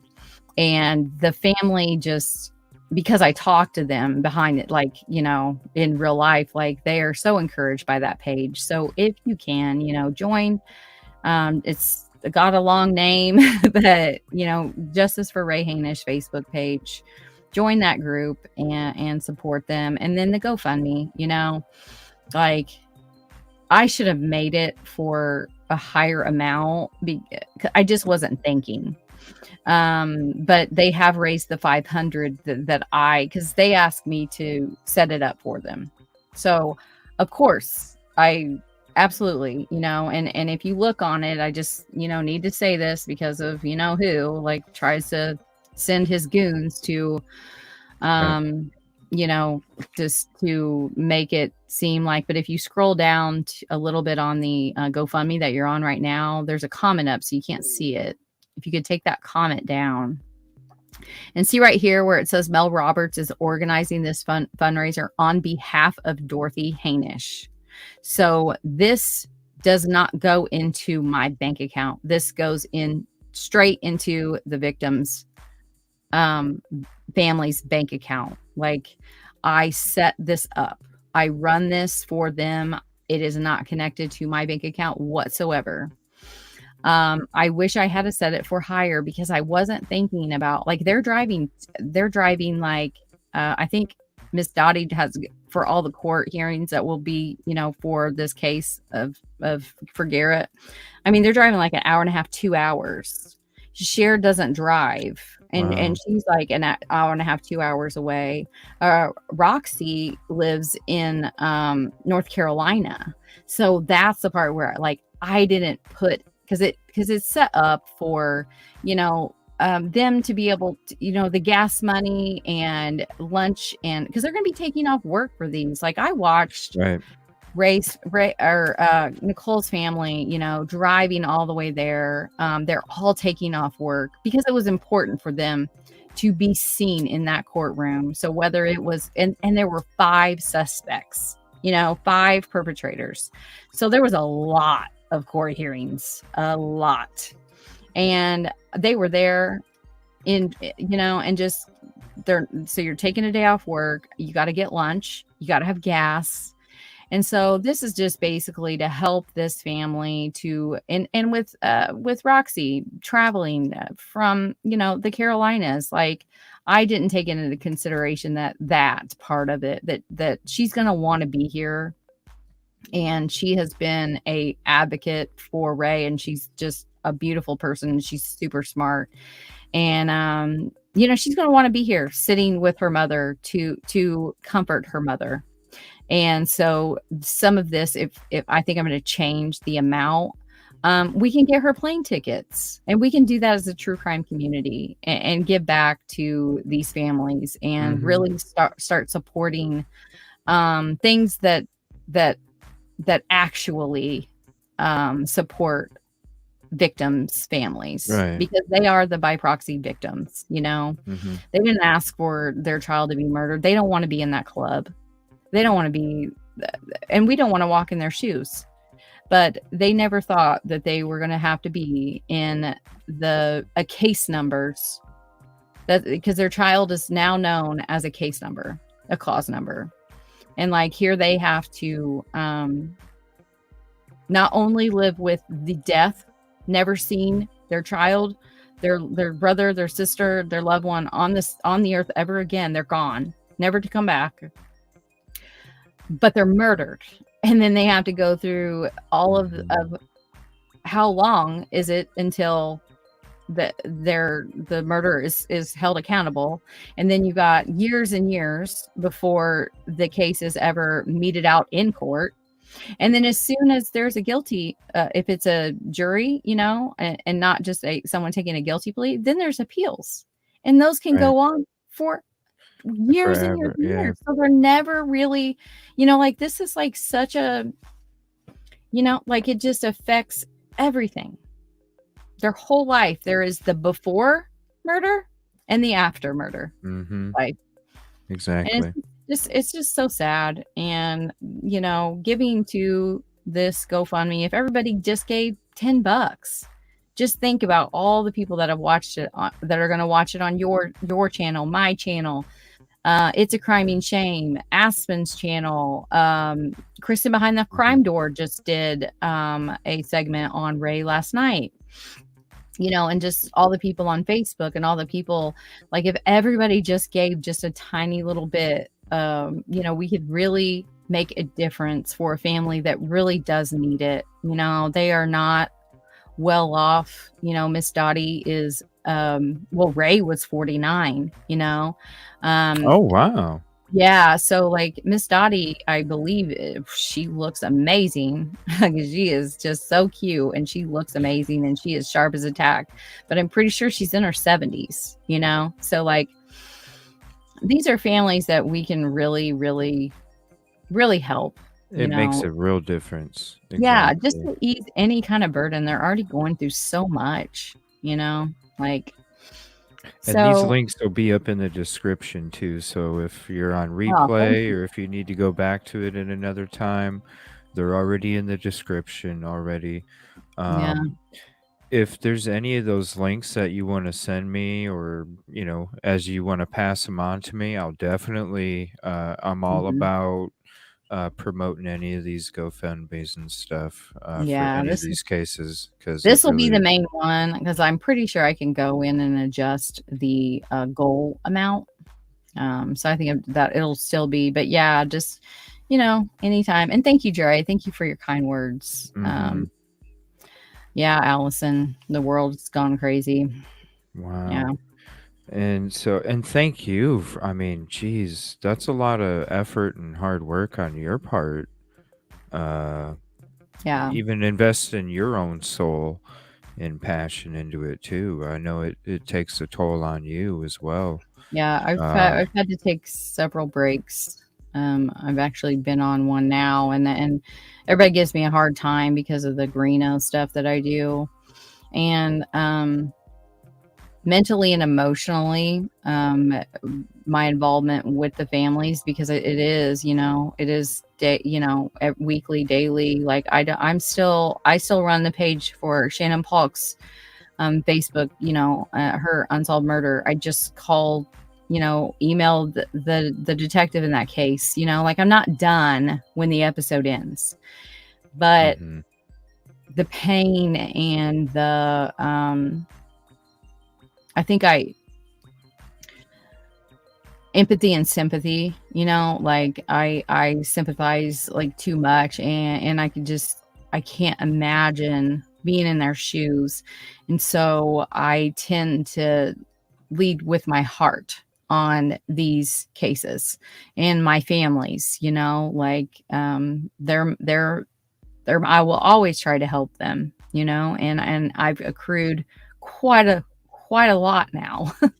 And so sometimes I just have to take a break from that, because I just don't, there's just that guilt you feel of like, it's a blessing and a not curse. enough, Yeah.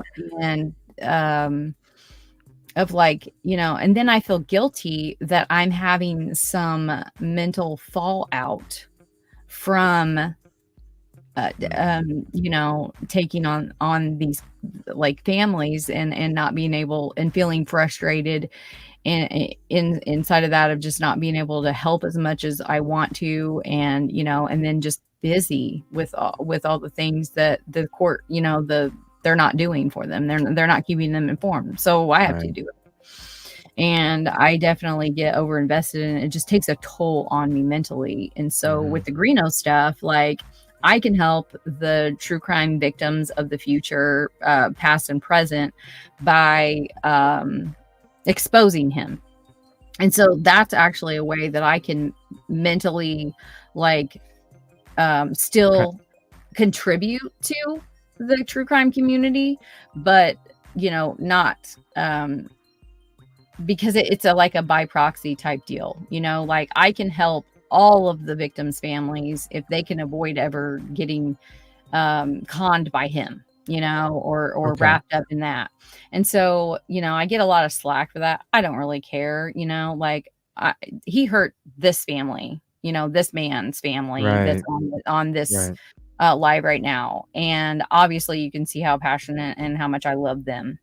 And so, like, when you messed with the wrong person, and I'm gonna be damned if I don't make sure that another sweet family like this doesn't end up being conned by you. And he can spin the story however he wants, but guess what? The truth is the truth. It doesn't need anyone to believe it in order to make it true. No one has to believe it. The truth is just the truth. And I know what the truth is, and I know that he did steal this money from this family right here and Nicole's, because I know the person that gave the money on his behalf, and he didn't give a dime of it. He gave $25 and that's it. The rest of the money he stole. So, and that was, I told him, I will go level 12 cycle on you if you hurt these families. And I feel so guilty for giving him a chance and getting him involved in their cases. Like, I feel just so guilty about that.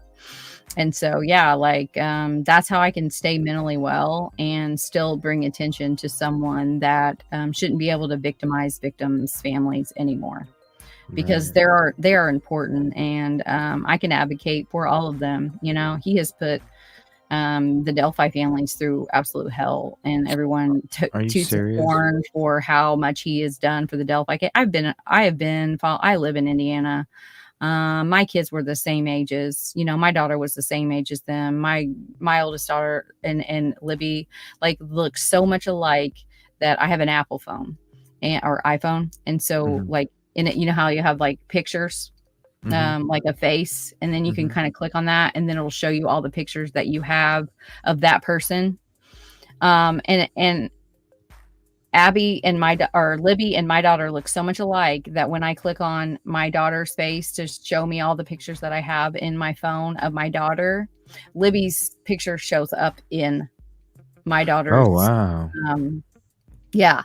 And so, and they were the same age. And just like when Miss Becky and Mr. Mike like explained Libby, it was just like they were explaining my child, and her best friend at the time was a cute little redhead that just like my daughter just looked out for her, and like they were just best buds. And like that case just literally from get-go. So I know a lot of the BS that he has done to hurt the Delphi case and to hurt people, and the blatant lies and everything that he's done to them. And so I just get so sick of, he's just like done so much for the Delphi case. No, he's not really. It's a smokescreen, But that's just my way that I can like give back while I mentally prepare to take on the next family. And wow.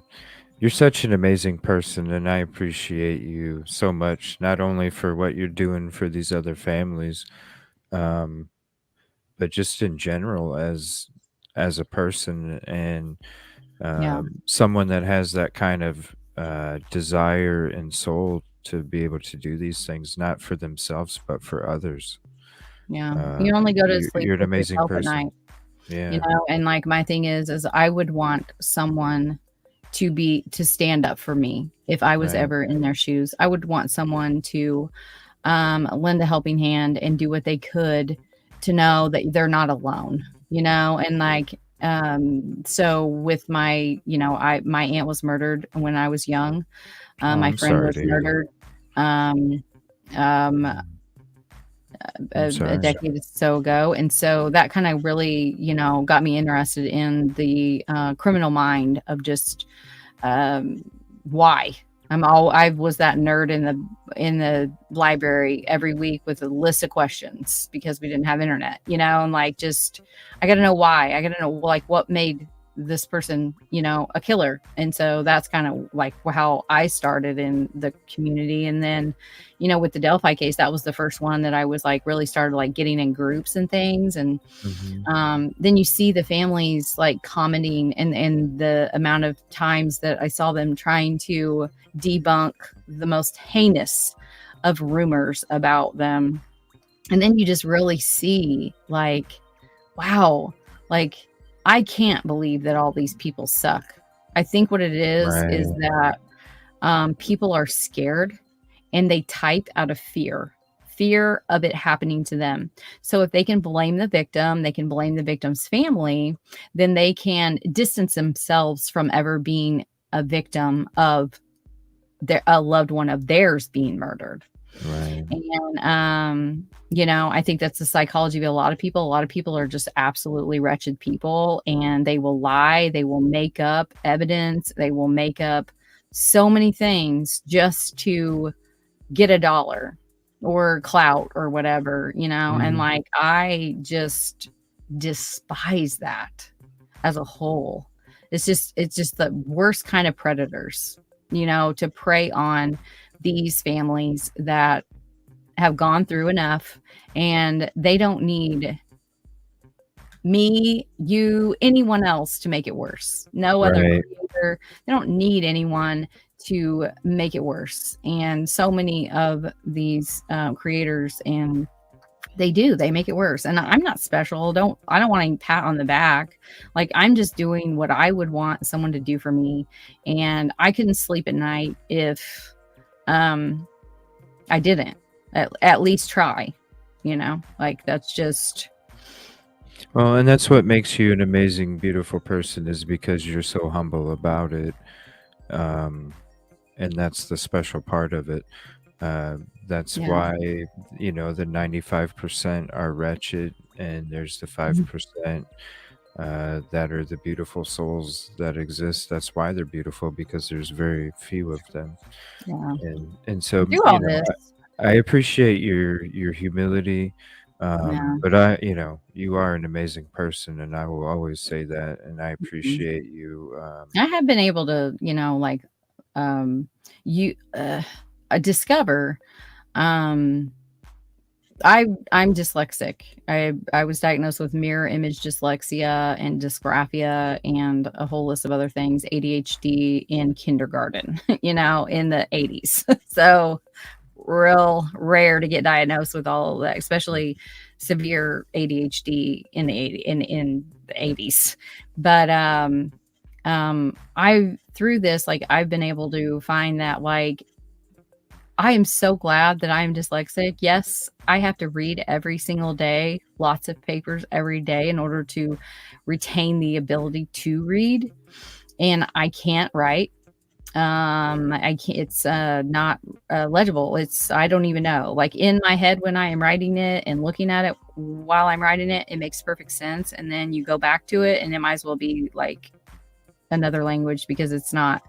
I can't, but with computers, that's taken care of. I just have to trust that spell check knows more than my brain because the words still don't look right. But spell check says they are. So I move on. Or sometimes I'll like ask someone in my little tight network of true crime friends. I'm like, is this right? Is this word like this word looks so weird? And they're like, no, it's spelled right. It's okay. But because of the dyslexia, I think it's given me like the ability to memorize so much information and screenshots. Like I don't know what it is with taking a screenshot, but I can like it just stays in my brain. Like I can't get rid of them. Like I need to clear out some space for like daily things I need to remember for like my life. Right. Like I have all of these screenshots that just like a Rolodex in there, and I'm pretty good at putting patterns together. and seeing patterns in information and being able to like organize it in my brain. Now getting it out to where other people can understand it Understand it. Yeah. is tricky.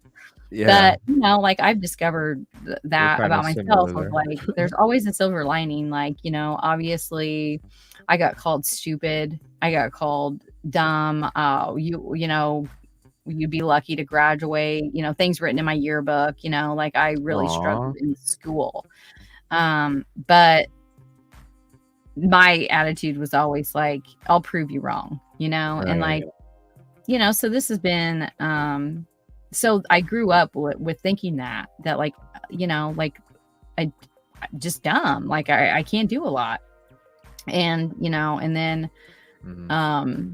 I watched a documentary on people with dyslexia, and I was just like, oh, wow. Like I've been looking at this completely ass backwards. Like it's actually a gift because I can do all of these other things that I thought other people could do too. But I watched that and I figured out like their brains don't work like that. They can't Rolodex information or see a pattern develop inside their brain or memorize, a whole case, barely like it just, so like, yeah, I can't read if I stop reading or I can't write, but I can do this. And I'm blessed.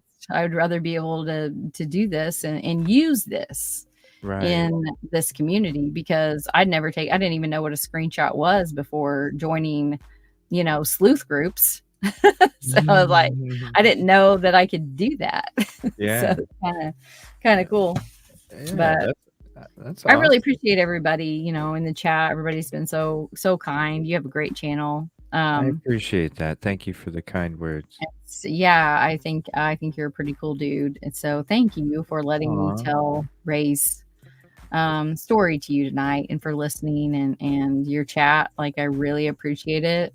Like if anything, I am anal and I, like I went through, that's why they're, like in the playlist, like, I have trouble, like not, just kind of cliff notes. I've always had trouble with just like doing a cliff note thing. Like it's like all like, I just like do everything anally. I'm trying to find that playlist. I think here it is right here.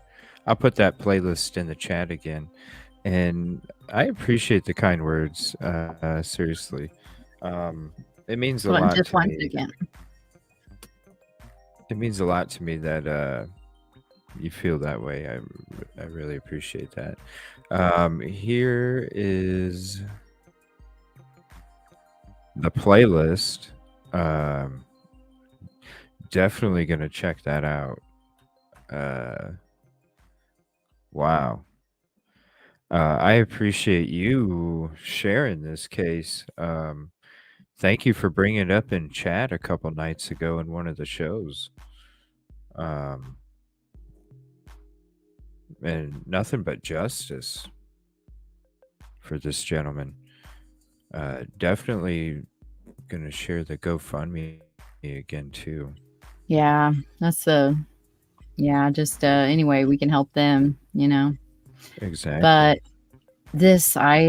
my daughter is home and wanting her room because I podcast from this is a closet.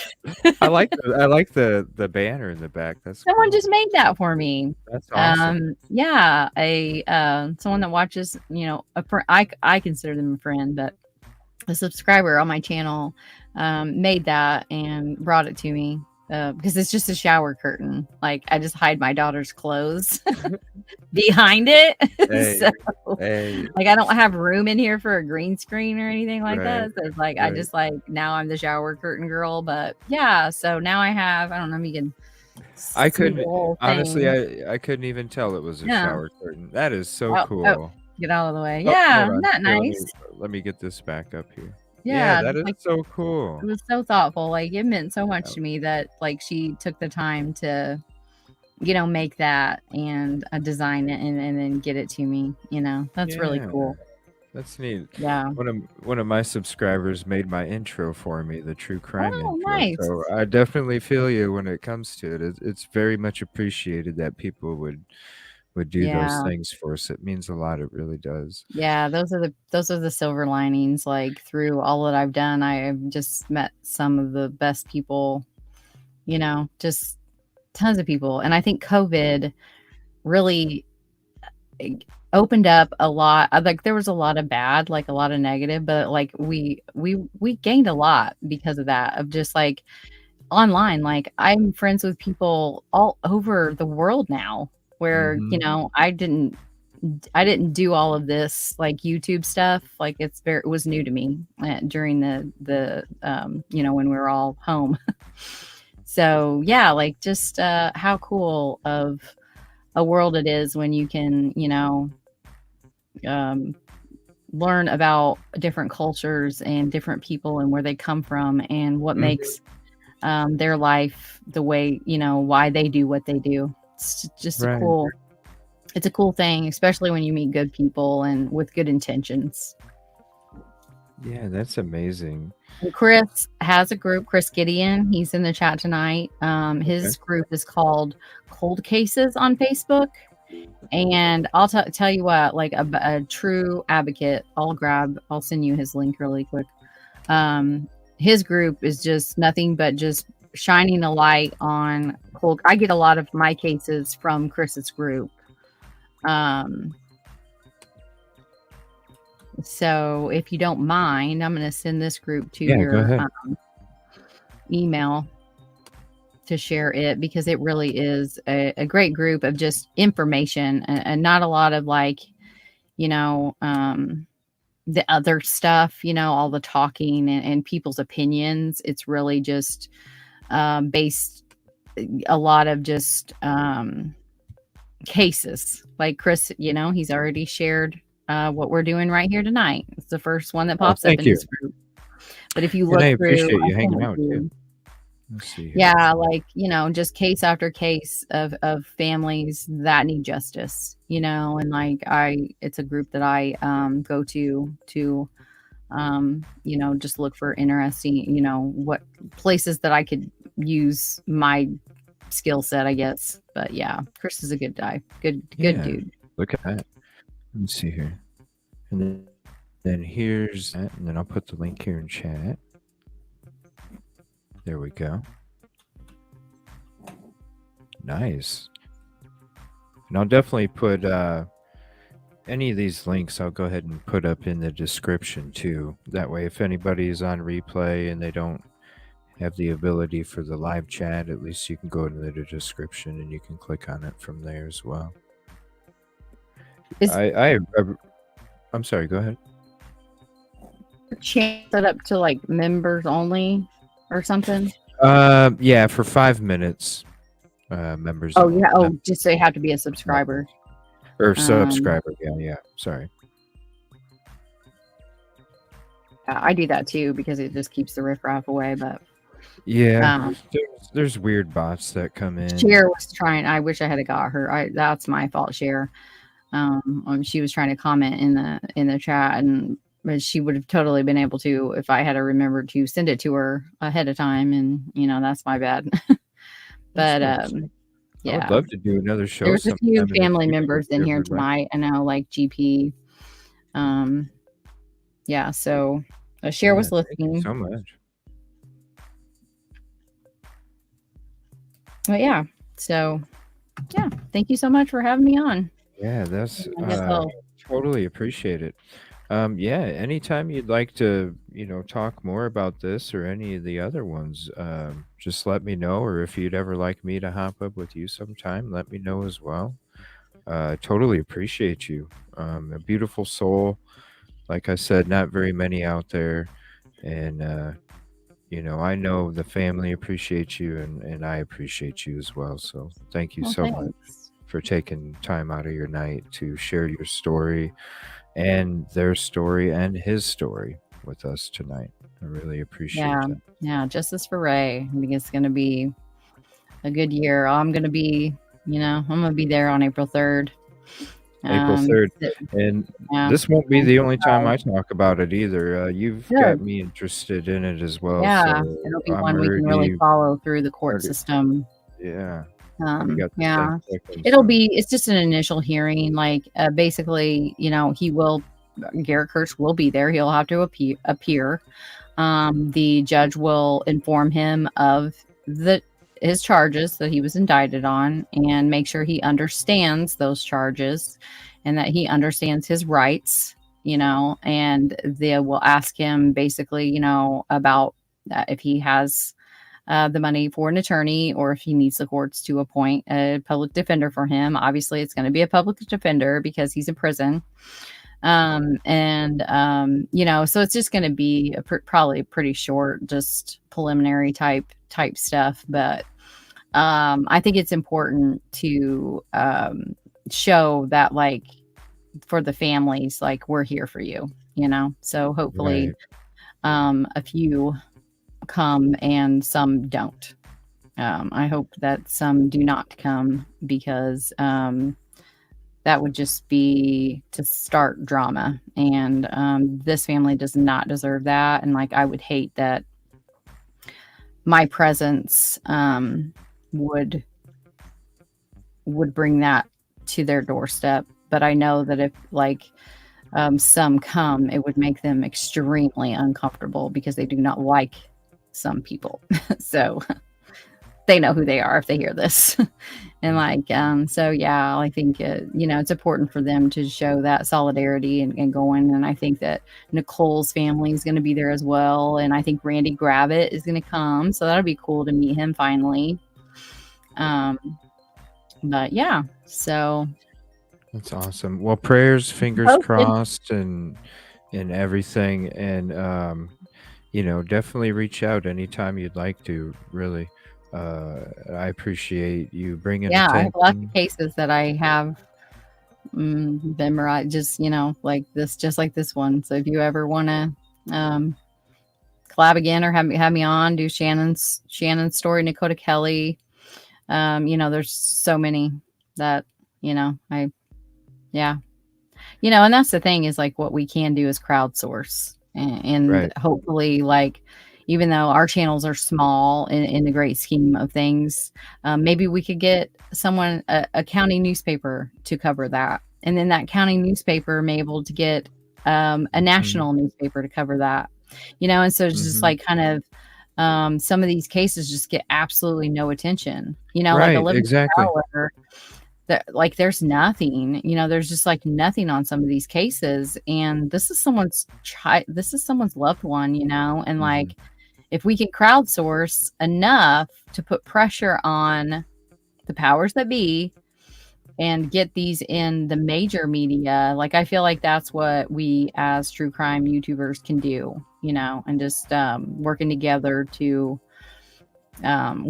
with the right people to kind of get the bigger newspapers, media involved.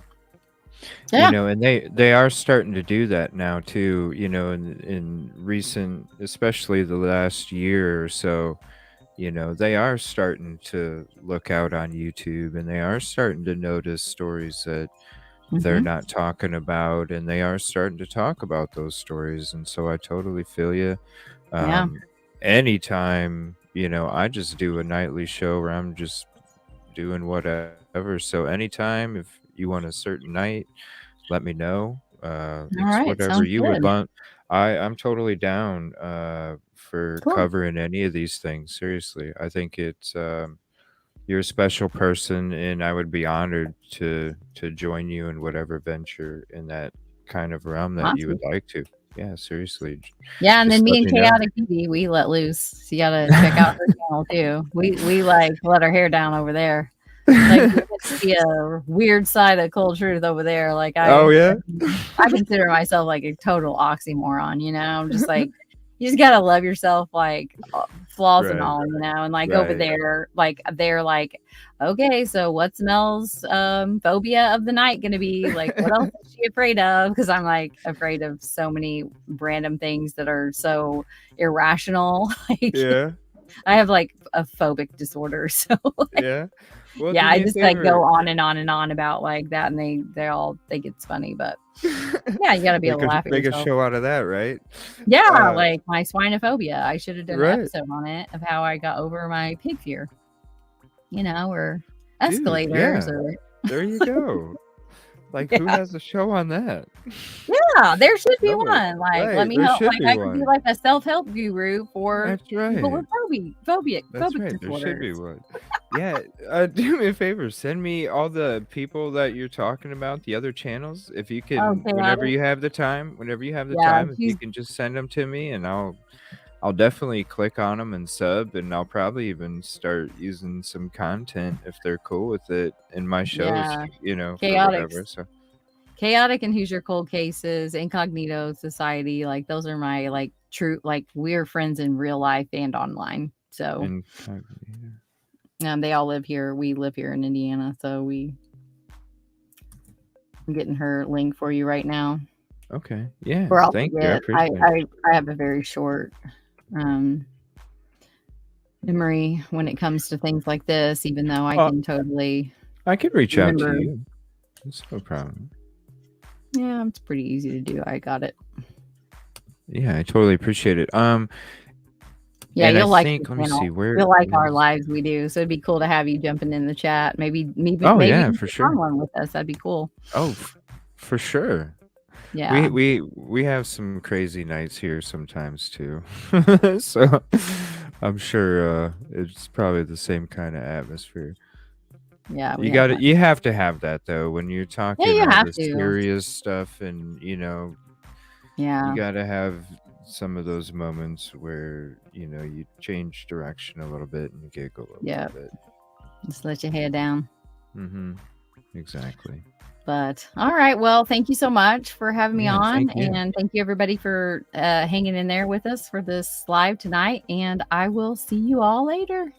Thank you so much. I appreciate You're welcome. you. Thank you for having me. Oh, you're so amazing. What an amazing person. Thank you so much.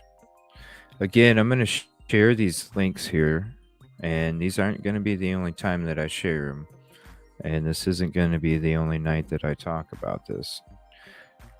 So, you know how we do. Please, if you're able and comfy, the GoFundMe, again, the Facebook group,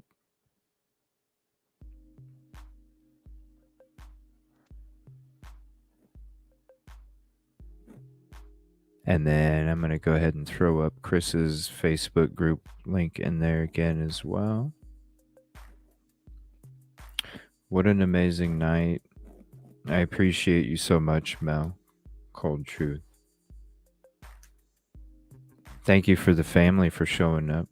I appreciate your support. I appreciate all the new people that came in here tonight from ColdTruth. Thank you so much for checking out the show. I appreciate you. Thank you for all the mods, everybody in chat tonight. Thank you for being so welcoming to everybody that comes in. Thank you for helping everybody feel at home. And thank you for helping everybody experience the atmosphere that we create on this show, because it's totally a team effort, and there's no me without you. And that's for sure. Thank you so much, ColdTruth. Never knew about this case. Never heard about it. Tons of knowledge. Beautiful soul. Thank you so much. Thank you so much, everybody. I appreciate your support. What's up, Grizz? And I'm going to be playing Grizz's intro that he made for me, but I also use it as an outro. I love it that much. I'll definitely have all the links up in the description after the show's over. And definitely give ColdTruth a sub if you haven't. I will go ahead and put the link to her channel again in chat. And definitely check out that playlist. I am definitely going to be checking out that playlist. I'll share that one more time as well. And share these to your family, your friends. Share them on your Facebook. Share them on your Twitter. Share them everywhere you can share them. Like she said, the more of these that get out, then the right thing will get happening. We just gotta keep talking about it. Thank you so much, everybody. I appreciate you. Have a peaceful and positive evening. And I'll see you tomorrow night. I appreciate you guys.